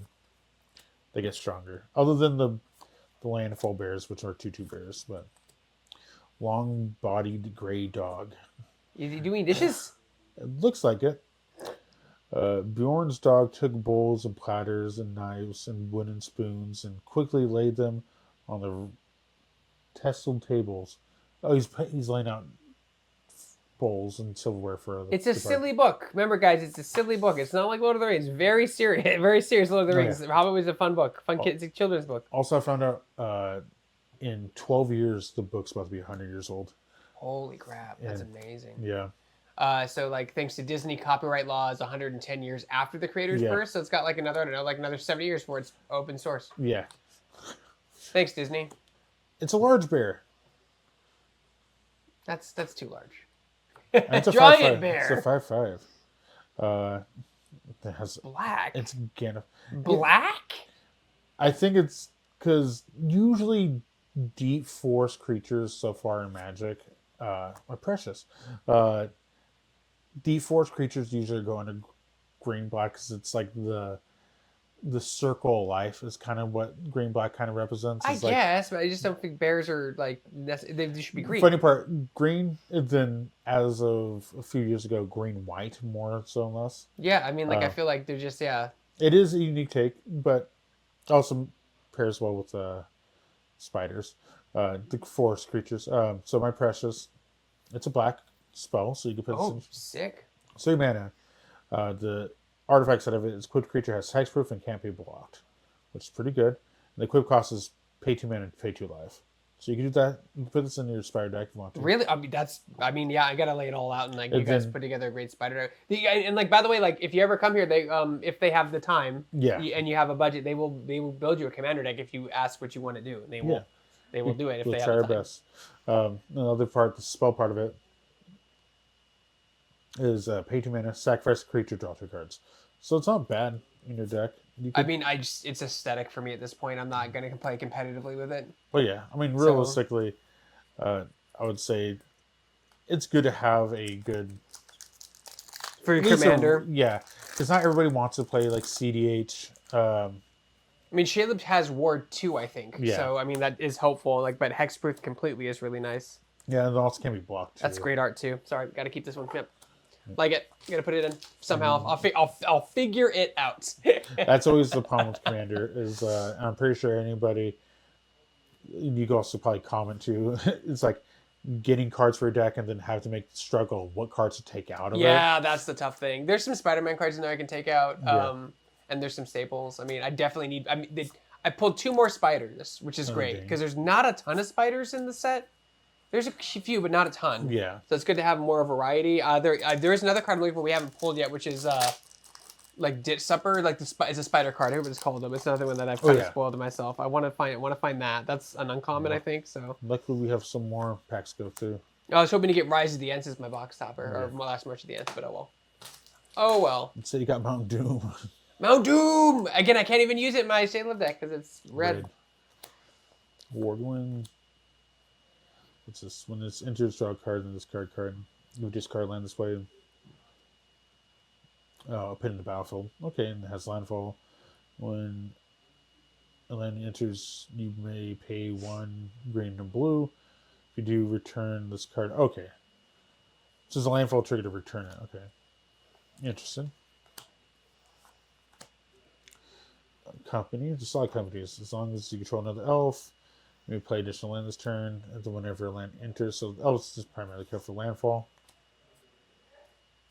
And that's that pack. Oops. Oh, I dropped a token, I think. Here's some more rares. Yeah, most of the packs, unfortunately, the other rare, the previous pack was just the same rare we've seen 100, like 3 times already. Goblin, dwarf, insect, human, hobbit hole. Oh, that's cool. This is this art connects to some other art in the set. I don't know what art this goes to, but it's Gandalf. I think this actually goes to the goblin one. Whenever it connects to it. Oh, cool. The extended art stuff. Yeah. That's so fun. Troll Negotiations, 4 mana. Pit 2/1 counters on target creature control, then it fights. That sounds like the Black Arrow. Bejeweled Warg. 2 mana, 3/2. Trample. When this creature deals combat damage to a player, choose one. Put 1 counter on target wolf you control, or create trash target. Very good. Very flexible. You can imagine my disappointment because there's a scene in the Lord of the Rings books where Gollum and Shelob have a conversation, but like they don't have. She's intelligent, like she's intelligent, and you're assuming she can talk, like common or whatever they speak in language, but she hisses and does like weird movements to communicate with Gollum because Gollum like fed her for like a while, like worked with her, which is why she knew of her existence when he was taking them through the past. Yeah. And like it's safe to say that if her offspring can talk, she could probably talk. But I just thought that was a cool thing, and it was not in the movie. That was one movie. I'm like, damn, I really wish that was in the movie. I wanted to see that. I wanted to see the interaction. Oh yeah.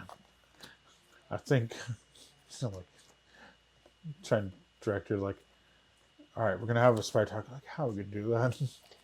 I mean, when they did it in the movie, they did it okay. I mean, so he puts on the ring, and then supposedly in the movie they're speaking black speech. Yeah. And so that you can't understand it. When he puts the ring on, he can understand them because it is. I guess it's goofy. Yeah.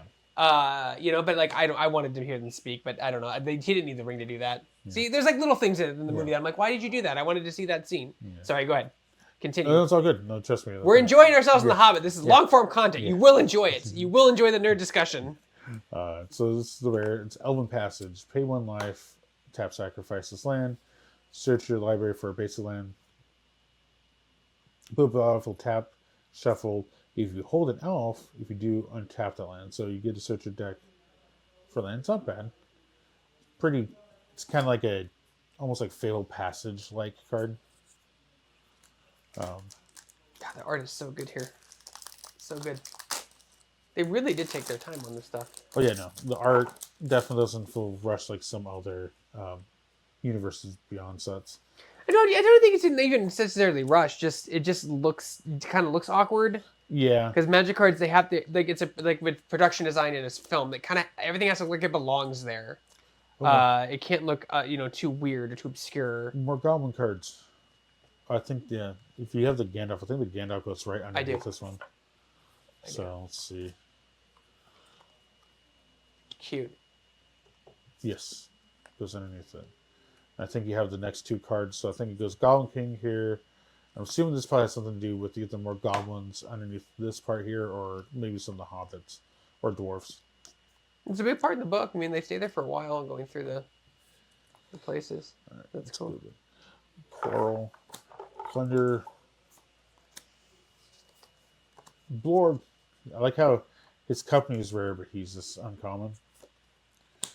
Dane, Lord of the Iron Hills. The Blue Mountain, Iron Hills, and there's a couple other dwarf factions. There's the Great Goblin, normal one. 7 dwarf kingdoms. Oh, this is really good. Cool. Hey, we got another one. I love those. Those are so cool. This is Thorn Mountain King. It's awesome. This is looks damaged.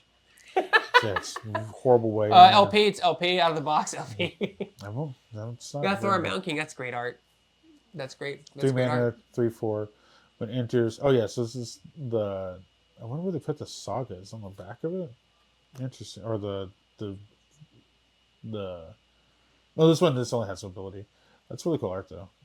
I wonder if they did different things. So now that's the second one you pulled. These so. I pulled 2. I pulled a Gandalf and Thorin. That's fantastic. I mean, some very big name characters. The only one probably equally big would be Bilbo. A double rare pack, with one being a mythic. Altar. It might be under board list or showcase. Some of them have different weird taggings. Yeah, we got this. I haven't found Sting yet. Is Sting a card? They have to have Sting in this set. There's no I know way Sting was in the original Lord of the Rings one. Yeah. Because that's what.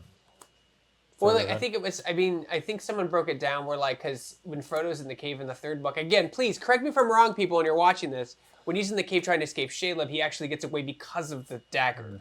Because supposedly the dagger was made specifically to cut spider webs. Yeah. So, like, that's why, or like the elven design makes it really easy to cut spider webs. So, like, he got away from that for that reason because of the sword. Mm-hmm. Got Radagast of Lost Gobble. That's where you mispronunciate and everything. So it's 4 mana, 2/5. The first creature you spell you cast each turn costs 2 less, and can be cast as though it had flash. Not bad. Sorry, but it probably works really well with actual all the wargs because all the wargs have flash. Oh yeah, I bought a foil version of this for me because it just lets work with sick. Yeah, it's awesome. I'm sick. I'm psyched. I like this set. It's only Wednesday. What a week, huh? I know. Like, Middle of the week. It's only Wednesday, sir. Spatula. Smaug's Fury. 6 + 3. Down to Goblin Town. Old Fat Spider again. We've definitely seen 2 spiders. And Orchrist, Goblin Cleaver. It's a mythic. 3 mana. Creature gets +2/+2 and it has trample. Not bad. Actually works. This would work really well on your Shelob deck is giving your spiders and orcs Weapons? a goblin cleaving thing. But it gives trample, which is really good. Death touch trample are very good pairings. When a creature deals combat damage to a player, choose a creature type.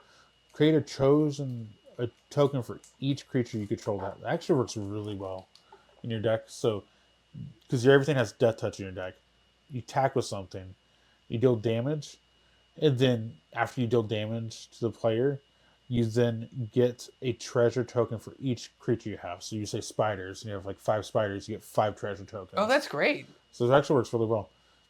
And thematically, just killing more things that annoy you. Goblins. They probably don't taste that good either. So. No, gross. So, that's not bad. Take like molasses. I'll put this here. Yeah. Whoop. So you put the precious in there. It works pretty well. And you got that. So you got some gear. Plus you got that 1 green enchantment that whenever... it's also like another creature typing card. So you're getting some cards that are A, thematically tied to your deck, and B, that's all I care about, actually man, has also good playability with your deck too. Which these are like would be upgrades I would probably recommend. Sound the trumpets. I mean, at a core, its game is played for fun, which is why when I get into a new card game, I usually am a little bit competitive, but then like you fall off, and I'm like, I can't keep up with this. Wizard Staff. So 2 mana. Creature has prowess. If the ability of the creature triggers, it triggers an additional time. That's really crazy because technically prowess is triggered. So it works very well. I also think the Mythic Gandalf, of course, that synergizes very well because it has essentially prowess. So you get double prowess and double triggers. So it'll be each non-creature spell you cast will give you +4, and you deal 4 damage as long as it's equipped.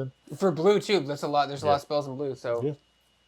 No, really solid, very solid. I think the Gandalf was red though, but you probably build it red-blue. Not bad. All right, so we're a little bit over a third of the way to the box. Got some crazy pulls, fun pulls. Great set. Again, I'm gonna keep saying that. What a fantastic set. What a fun set. I also like the creature typing as much. It's very real back. Dread. No, we got more of the back cloud again. Where do they move from here? I guess the Silmarillion. Well, I know there's in the works of doing with the Search of Golem movie.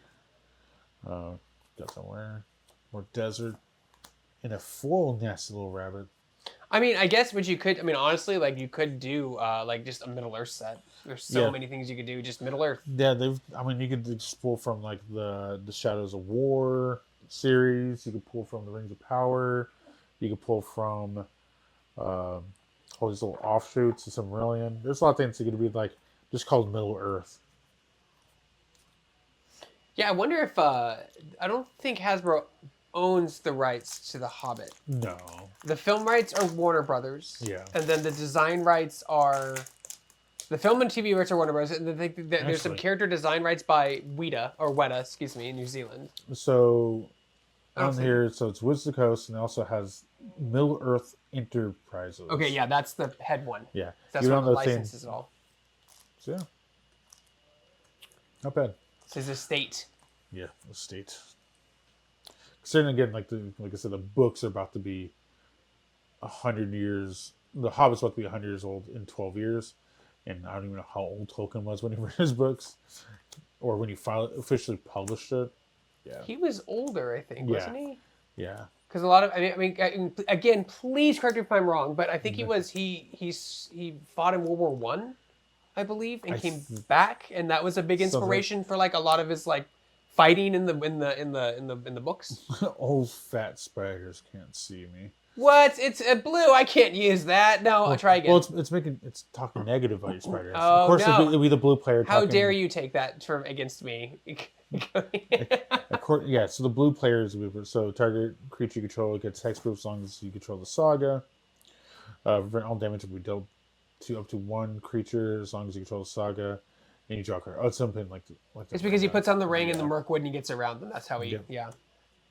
Stone Giant of High Pass. It's a 7-mana 7/7. When this creature enters or attacks, create a 3/1 boulder wall named Stone Boulder. And then you could pay 3, sacrifice an artifact. This creature does 4 damage to any target. So you literally throw a boulder. Literally, your favorite thing to do is just rock. Throw rock. I have rock. I throw rock. Throw rock at legendary creature. It's a very big mana sink, and you also have the artifacts, but it's like currently, like, I think, the largest creature in this set. Yeah, this set's not very big creature wise because there's a lot of humans, dwarves, half hobbits. So a lot of it's on the weaker side. Little creatures. Yeah, not everything can be like amazing staples. I mean, there have been sets like that though. I've seen sets where everything card is just good in Commander. Another took. Oh, we got another full one. I like this one. This is the one silhouetted like dwarf that's like trying to stand on it. But this one, I think it's Bilbo easily standing on it. He's like struggling. Oh, another from Foil Land. Hell yeah. Let's go. More lands. Hell yeah. Let's go. I like so we're pulling more new rares, getting exciting things here. Oh, wow. Like almost like sudden death, but no, its speed is slower. Yeah. Sorcery is like what kind of kills a lot of removal spells. Meh. It's not like it's not playable, but it definitely, when you're trying to be a responsive player, it definitely gets punished with some of these, like the speed of some of these cards. Like Town Mariners, Borgen, Hospitality, and another Golem. That's great. Nice. I have 3. 1 to display, 1 to keep the case, and 1 to play. Yeah. Or if you're playing I also realize these actually have a rip pull tab, but likely Magic packs and Pokemon packs, or these are 14 cards, so the packs are thicker packs. It's easier to do like a rip off of it. But like when you get these like 5 card packs, as you probably saw me earlier, struggle with the 1 card. The pack. 1 card pack, yeah. A lot of these cards, some packs are a little more difficult, especially when you get the collector boosters. Those packs are so thick that like it feels like you're ripping apart like multiple pages. Oh, cool! This card again. Oh, nice. Get some really fun duplicates. Like we were seeing duplicates of rares. Luckily, there's actually these ones you want to see. I might have to try to put this in my deck just because. Just for the theme of it, yeah, and just have him like. He served her for a while. So and the good part like, too, you get benefits too. So and the good part gives like a pseudo like taxing card too, that lets you navigate around the idea of like. If you know your opponents are playing low, like a whole bunch of like 1-cost cards, you name odd, and then you get benefits from it. You don't have to. Yeah. Which is also draw too if you do that one. So you whenever they do some low cost things, like I draw, which is helpful. One thing I didn't like in the movie is how they like did the spiders getting stabbed by the sword because they in the book I think they say he has a stinger. Yeah. Because they don't understand what a sword is. True ponies. That's probably also connects to the goblin art too. It's funny. I have it here. Hold on, let me see if I can find it. Just recreate the whole thing so we can do that. There you go. Actually, I should probably leave those open, actually. Ravarian Rampagers. It's a wolf. I think that one goes above it. And then there's 2 other arts too with the Goblin King. I think that's probably just like all the way over here. Maybe we'll find it. We're opening a lot of packs. Well, there's also the Great Goblin, and there's another one too as well. So you have looks like 5 of the arts so far. Let's see if we can get. I think they're all commons and uncommons except for the Goblin King. So this is a 3-mana 3/2 wolf. Whenever this creature attacks, you may sacrifice another creature. If you do, put a number 1/1 counters on this creature equal to the sacrificed creature's power. When this creature dies, amass X orcs for each is okay. Just cares for it's very like a nesting doll effect where you take something big, put on this, that happens, make something big after it. I think it was that. Hey, foil boulder. Foil boulder. That's a nice. I like throw rocket thing. That's a nice boulder. I really like that boulder. I'm gonna cast a magical spell of fire and brimstone. I'm gonna throw a big rock. I mean, throw a very big rock. Circling back to Dungeons & Dragons stuff again. The more common things if you're upsetting players, boulders fall and you die.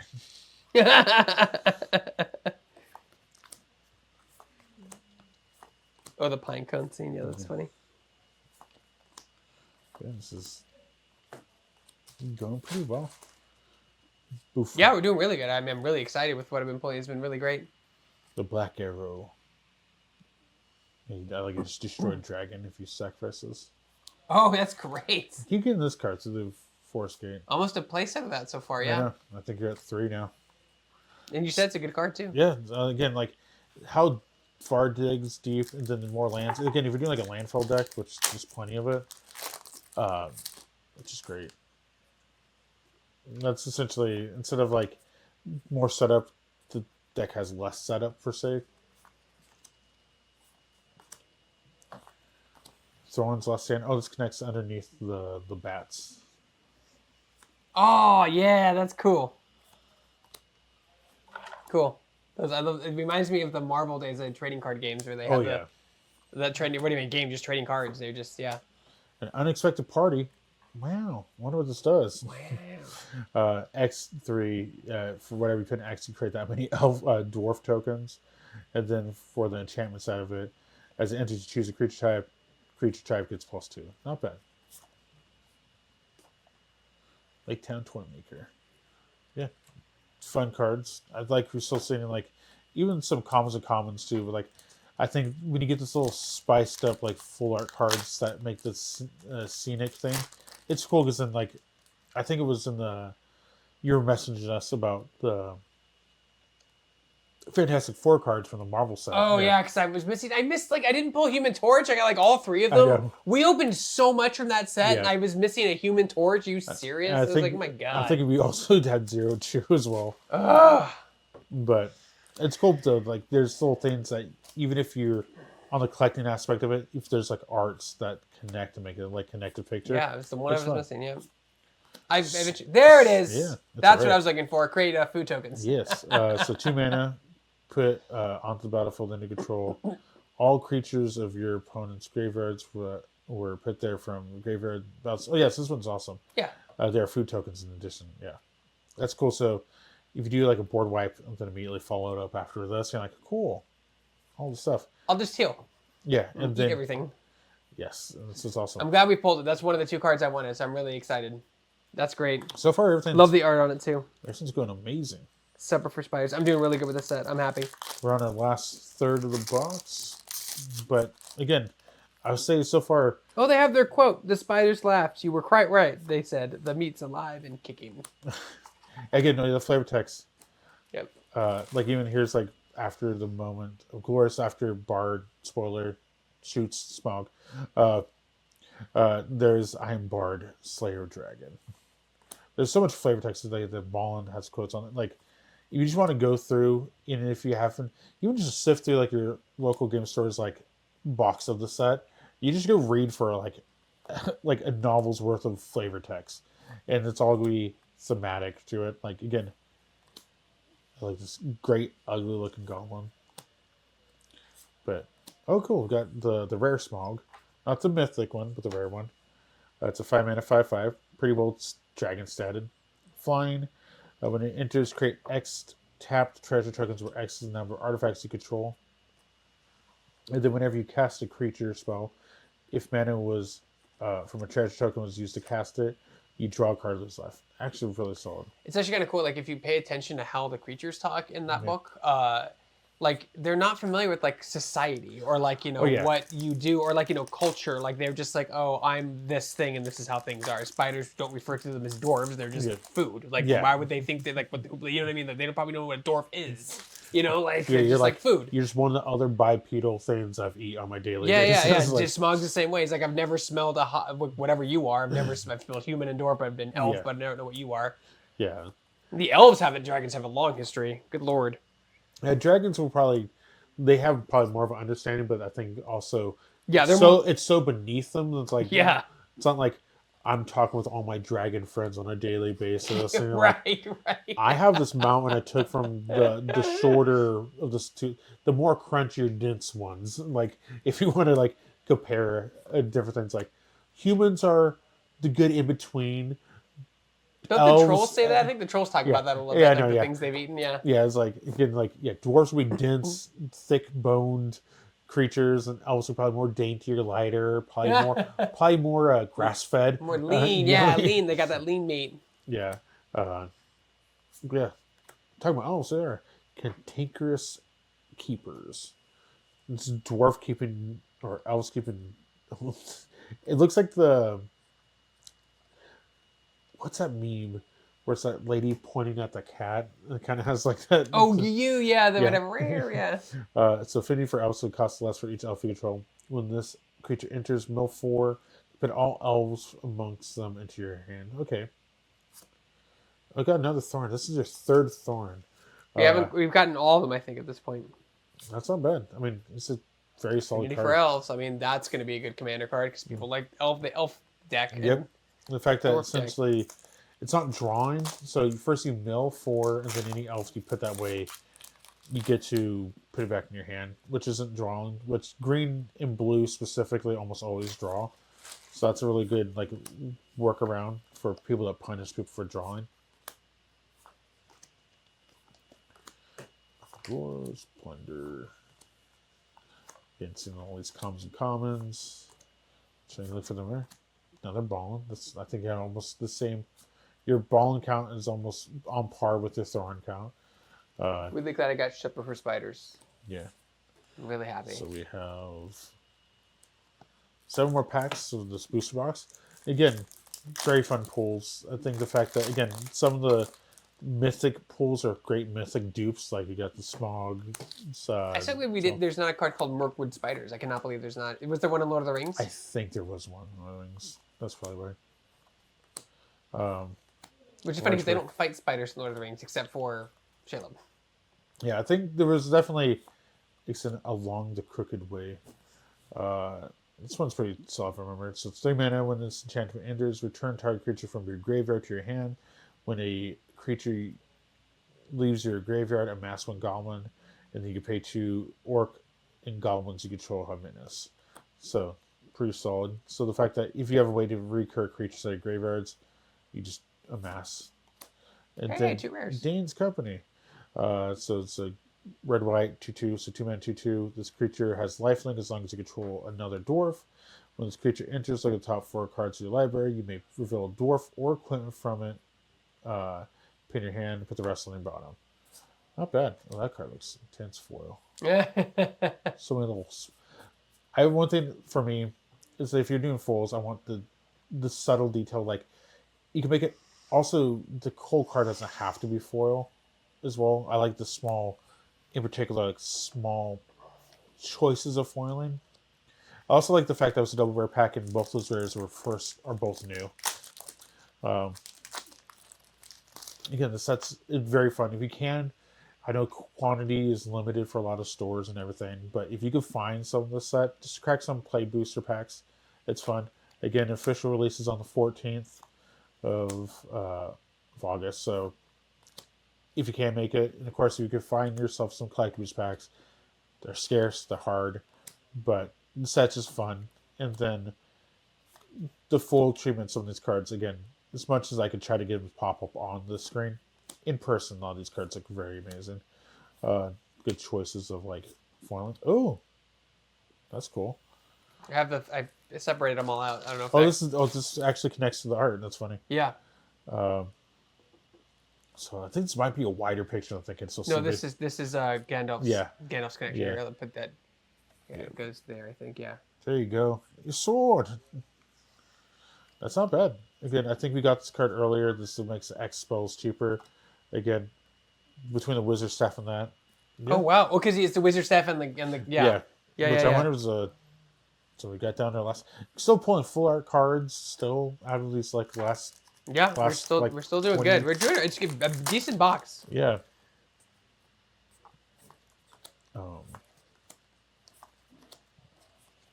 Definitely pulled plenty of each dwarf. So if you really want to make a dwarf deck, you could easily do that. Is Alex already making his dwarf deck? Oh, he's had dwarf decks. As long as he could. Oh, he's gigantic bear. I actually don't have this one yet. It is big. It's a 7 it is big. 10/7. The spell can't be countered. Hexproof and haste. It's pretty solid. Well, take it. Put it aside for yourself. And a foil Arkenstone. Oh, nice. Nice. That really looks that the inner working of that. Yeah, it's actually shinier in the middle. That's awesome. Again, when they do detailed foiling, that's where I appreciate the detail, and I guess like also talking about the movies as well. The small details things always make it carries a long way. It's not bad. So cool double rare pack. I'll probably try to snag this from you. It's probably gonna be like a cheap, like You're 50 bear. cent. You're bear with my fighters. Yes. That's the ultimate takedown. I And want to two see. green black decks. No counter spells in sight. Let's see what works. Creatures will die. Yeah, creatures will die. It's just a bloody battle. Just Eventually, when something hits, it's gonna be an obscene amount of damage. The Hobbit tool. But yeah, very fun. So I think. super fun set. Like it a lot. Oh, here it is again. Now you have 3 of it. Oh wow. It makes you definitely appreciate the full art of it. Definitely No, does. yeah. I mean, I try to get the whole thing if I can over here, but I don't think we're gonna get it all. That's great. I'm trying to go back through some of your. I actually have the movie prop, like not the movie prop, but the replica of it at my house. I know Alex has a couple replicas of some swords. They re-released ones that called like Masterclass, and they're like tens of thousands. I'm like, yeah, no, mine was not tens of thousands of dollars. Yeah. It was like maybe $600 when I bought still it. could live in my house. Yeah. It's okay, honey. We don't have a bed, but Got I this have Steam. badass sword, battle ready. If an orc comes within so close of us, we'll know. Yeah, we got it. Yeah. Old fat spiders can't see me. Thing. Nasty rabbit. Great gilded boat. Still new rares. So when it attacks, recruit. So you make a 1/1 human soldier. And cruise 2. Not bad. And then Bobo's Gambit. Really good spell too. Not bad. And double foils. Nice for foil lands too. Like the foil lands. Foil lands are fun. All right, down to the last 2 packs. So I know this Friday for release we're doing a draft. Again, as you've seen in all these boxes, the consistency of like very strong theme cards. So if you've never, even if this is like a set that's trying to intrigue you to play Magic, it's very simple, nothing excessively extreme. Very solid cards are very strong cards within simplicity. But if you want to ever try like a limited format, this is definitely a set to do it. Because like if you really want to go a certain archetype, it's very easy to go that way. It's not okay. Hey! I think it finally connects all of it. I don't think we don't have everything, right? Yeah, but it's definitely pulling closer though. I think there's one other rare, I think uncommon in your other bulk. Just wanted to go. It might be 3 layers deep too. It might be like goes 3x4 or 3x3. Yeah, I'm definitely missing one. Scroll that one. And I think there's one more uncommon too that kind of slipped its way through in the thing that I grabbed for my deck stuff. Let's see. And there's also 2 different. Looks like 2 different. There's 2 different. Those lands. It might be the bulk stuff over there. I can check. I was pretty good at grabbing the ones that connected together. All right, this is the last pack. Cool. Butterflies. Did they have the one? They have the one. I didn't pull the one ring, unfortunately. That's okay. Well, that's only in the collectors and box toppers. It's not in the set, I don't think. Oh wow, that's brutal. It's a reprint though, isn't it? Yeah. Yeah. Burn, tree, and fern. All right. Is this with the normal art for Old Misty Cold? Old Mountain? No, this is the only one I think I see in here for Okay. the bulk, but I can check again. Yeah. So that was that for the box. Okay, last but not least, we have a collector booster that Alex, one of your coworkers, one of the assistant managers, is going to let us open on the show. So go ahead and go ahead and open that. We were looking. So there's the One Ring in Surge Foil. Anything else in Surge Foil? The Smaug and the Golden Smaug, and then what else? Like there's a couple other ones. It's gonna be Surge Foil, like extended art stuff like that. Again, the One Ring. There's also Dwarven signature cards where the whole cards are oh, in right, Dwarven. in the Dwarven language. Yeah. Okay. So we got this pack. Keep it in order. So we got Titans of War. This one, we've already seen a lot of these cards already. Insect, yeah. Yeah. Yeah, this is a lot of fun cards. Of course, the big card would Spider, be yeah. the big one, but we'll see. And a Dreadbat Troop. Then it should be full art land. After full art land, it's going to be your rares. So your first rare is going to be Elven Passage. We've seen this one earlier already. It's Pretty solid card. Yeah, good card. It's just like a failed passage. This one surprisingly didn't pull out of the normal. Yeah, we both did a lot of basics and did not pull that either. Yeah. Then we got so some gold in the back there. Hopefully something spicy. No. So we got Thorn, King of this one. This is one of the other alt cards. I think it makes a scenic art overall. It makes one connected piece. And then we got great card there. That's a good card. Yeah, $50 card. Yeah, good card. Yeah. Good And card. then What the What? What? crazy. Alex got the card! Alex got the card! That's amazing. Wow. Not my pack. Not my pack. This is Alex's pack. This is Alex's pack. Holy That's I think a $25,000 card. Wow. I'm holding a car. I wonder what is the current weight of gold and how much is it worth? And Okay.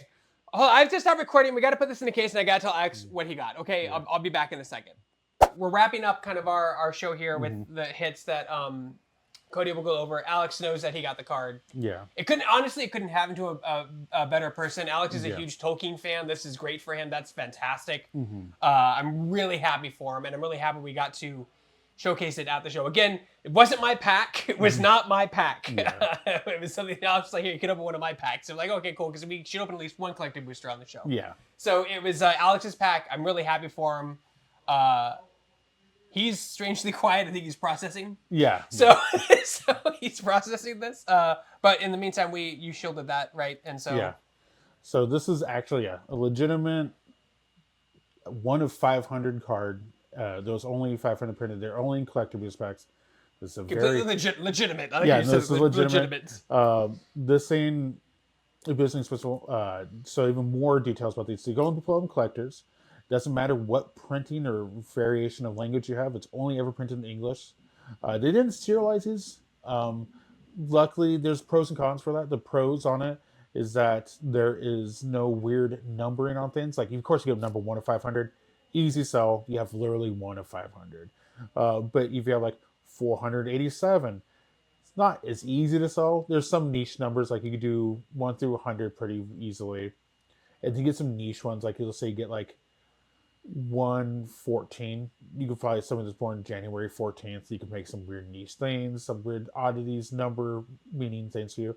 The good part, there's no number, so saying your Smaug is worth more than the other somebody's Smaug has no validity, which means they're all just uniform. So as soon as one sells, which some have actively sold as of recording for $25,000, actually been bought for $25,000, this card is legitimately, if Alex per se wants to sell this for $25,000, that's not an unreasonable ask. Yeah. It is obscene. This card also is great. This foiling, again, trying to pick as much as you can on camera. It's hard to entirely, see it, but there's so much minor detail to the very small speckling of raised foils, the background where you can see him like coil in the back. It's hidden sometimes certain angles. His eyes, the flames goes from like a green to a blue. The detail on this, amazing. They definitely spent their time on this, but this is a obscene pull. To be honest, this is going to be something that, yes, if you pull this, amazing, but don't expect to see this card very often. When we saw this card, it is an obscene pull. Like, again, crazy. The odds are probably astronomical to pull that. Yeah, I'm sorry. I'm really happy for Alex. Yeah. It's I can't. Oh yeah, this thing is. Open this pack. Sure, why not? Yeah. Just whatever. Yes, it is. Not a big deal. We've opened. We have a whole pile of garbage next to us. Not a big deal, right? Like, the good part, enjoy the set for what. If you took anything from this video, there's so much stuff to love and care about the set. The detail. Again, this is just the top of the pile of what the amazingness of the set has in it. And here's all the other. Oh, yeah. We actually had a really good stack of good cards. Totally playable, good cards, fun cards. There's so many fun playable cards. Even through this video, we were going through again Arkenstone, amazing too. Cards for it as we were pulling this pack, like Greg here is in his mind editing his Shelob deck. Like there's stuff. Yeah. I have a Shelob deck, Commander deck, so this is right up my alley. Really excited. Want a middler set really bad next. Let's keep expanding. Of course, yeah. Again, this is if you go back far enough. Again, bolt like Thorin, all these great ones. And again, if you don't even want to look at the set for its high monetary value, especially box toppers and stuff like that, there is the enjoyability of playing the set. If you could show up to your local game store and participate in different events, we've got double golems. The set's just fun. And overall, if you want to make a... Also, it's a great set instead of trying to make a very niche deck that's like, let's say, a Strixhaven set, which is so spell-eccentric that you have to, it takes a little bit more of a learning curve to play. But if you just like dwarves, the dwarves just help each other. You just play dwarves. You like goblins, the goblins literally just make more goblins for playing goblins. When those goblins die, more goblins come out. They're kind of like an endless swarm, which they do very well in this Arkansas. You got the Gandalf too. I love the J.R. Tolkien aesthetic with like the thing, but yeah. Not Search Wall, but still cool. But yeah, no, this set is good. And then of course you got your collectors as well. You got a total of, you got this Thorn, you got some more foils, and then as well as you got, these are just like amazing. Like the fact that they just like, I like the weathering of it, the aesthetic. It makes it feel like of the time. It doesn't feel like they're trying to pose a different like aesthetic to something. It feels authentic, feels fantasy, it feels tied together. But yeah, this set was just a very fun set to open overall. It was. And that's basically the show, guys. Thank you so much for sticking around for the whole thing. We're trying to reach 75,000 subscribers. I work really hard on the site to try to do that, so I appreciate it if you sub. We open trading card games from all the main ones. We do Lorcana, Magic, Pokemon, and Riftbound. Yeah. So we have a playlist of those. If you want to watch those, we do that as well. I want to thank Cody again for joining us today on the show. We want to open one more pack. I'll buy this pack and we can open on stream. You want to open another pack? Does the stream want us to, like, does people want to see one more pack open? We could do that. I'm willing to crack one more pack for the shop. You can? All right. Yeah, We'll crack another pack for the shop. All right. Yeah. One more pack. Let's see. And this one, no. Yeah, I didn't This change was it. your last one. Yeah. I think this is the last one you have in store. Yeah, So there's none left. We'll crack it just for Shacknews. All right, so this one's going into Another Smaug. I would. What? I would probably have some heart palpitations if that's the case. And also, I think at the point I need to give a nice dinner to our distributor. If that's In the that case. case, yeah. Thank you for giving us the Smaug one. Right. Oh, nice. The foil one. Okay. Foil, great ugly. Goblin. Oh my God. Well, I mean, you can only go down from here, man. That's the problem. oh, search foil. Oh, nice. That's cool. Got search foil in the comments section. Nice planes. Okay. Right, first rare, you got some wargs. Okay. And then company, nothing crazy. Dane, but it's cinder art. And getaway barrel. Oh, okay. Oh, there you go. Okay. Got a took. Not super crazy. So far, it makes you feel better. Your pack was much better than my pack. Yeah, I think you lost money on that pack, dude. I think you lost money on the second pack, but that's okay. But it's fun. $70 pack for what? $40 for the cards? If I'm lucky. If I'm lucky. That's the gamble. You could get Smaug, yes. or you get $20 in cards. Well, yeah, thanks, Cody. Thank you so much for joining us today. Again, we're at the Sword and Board, so support your local gaming store and do that, and please subscribe, like, share, all that jazz. Yeah. And until next time, I'm Greg Burke, head of video for Shacknews. This is Cody Sierra, and we'll see you later. See ya.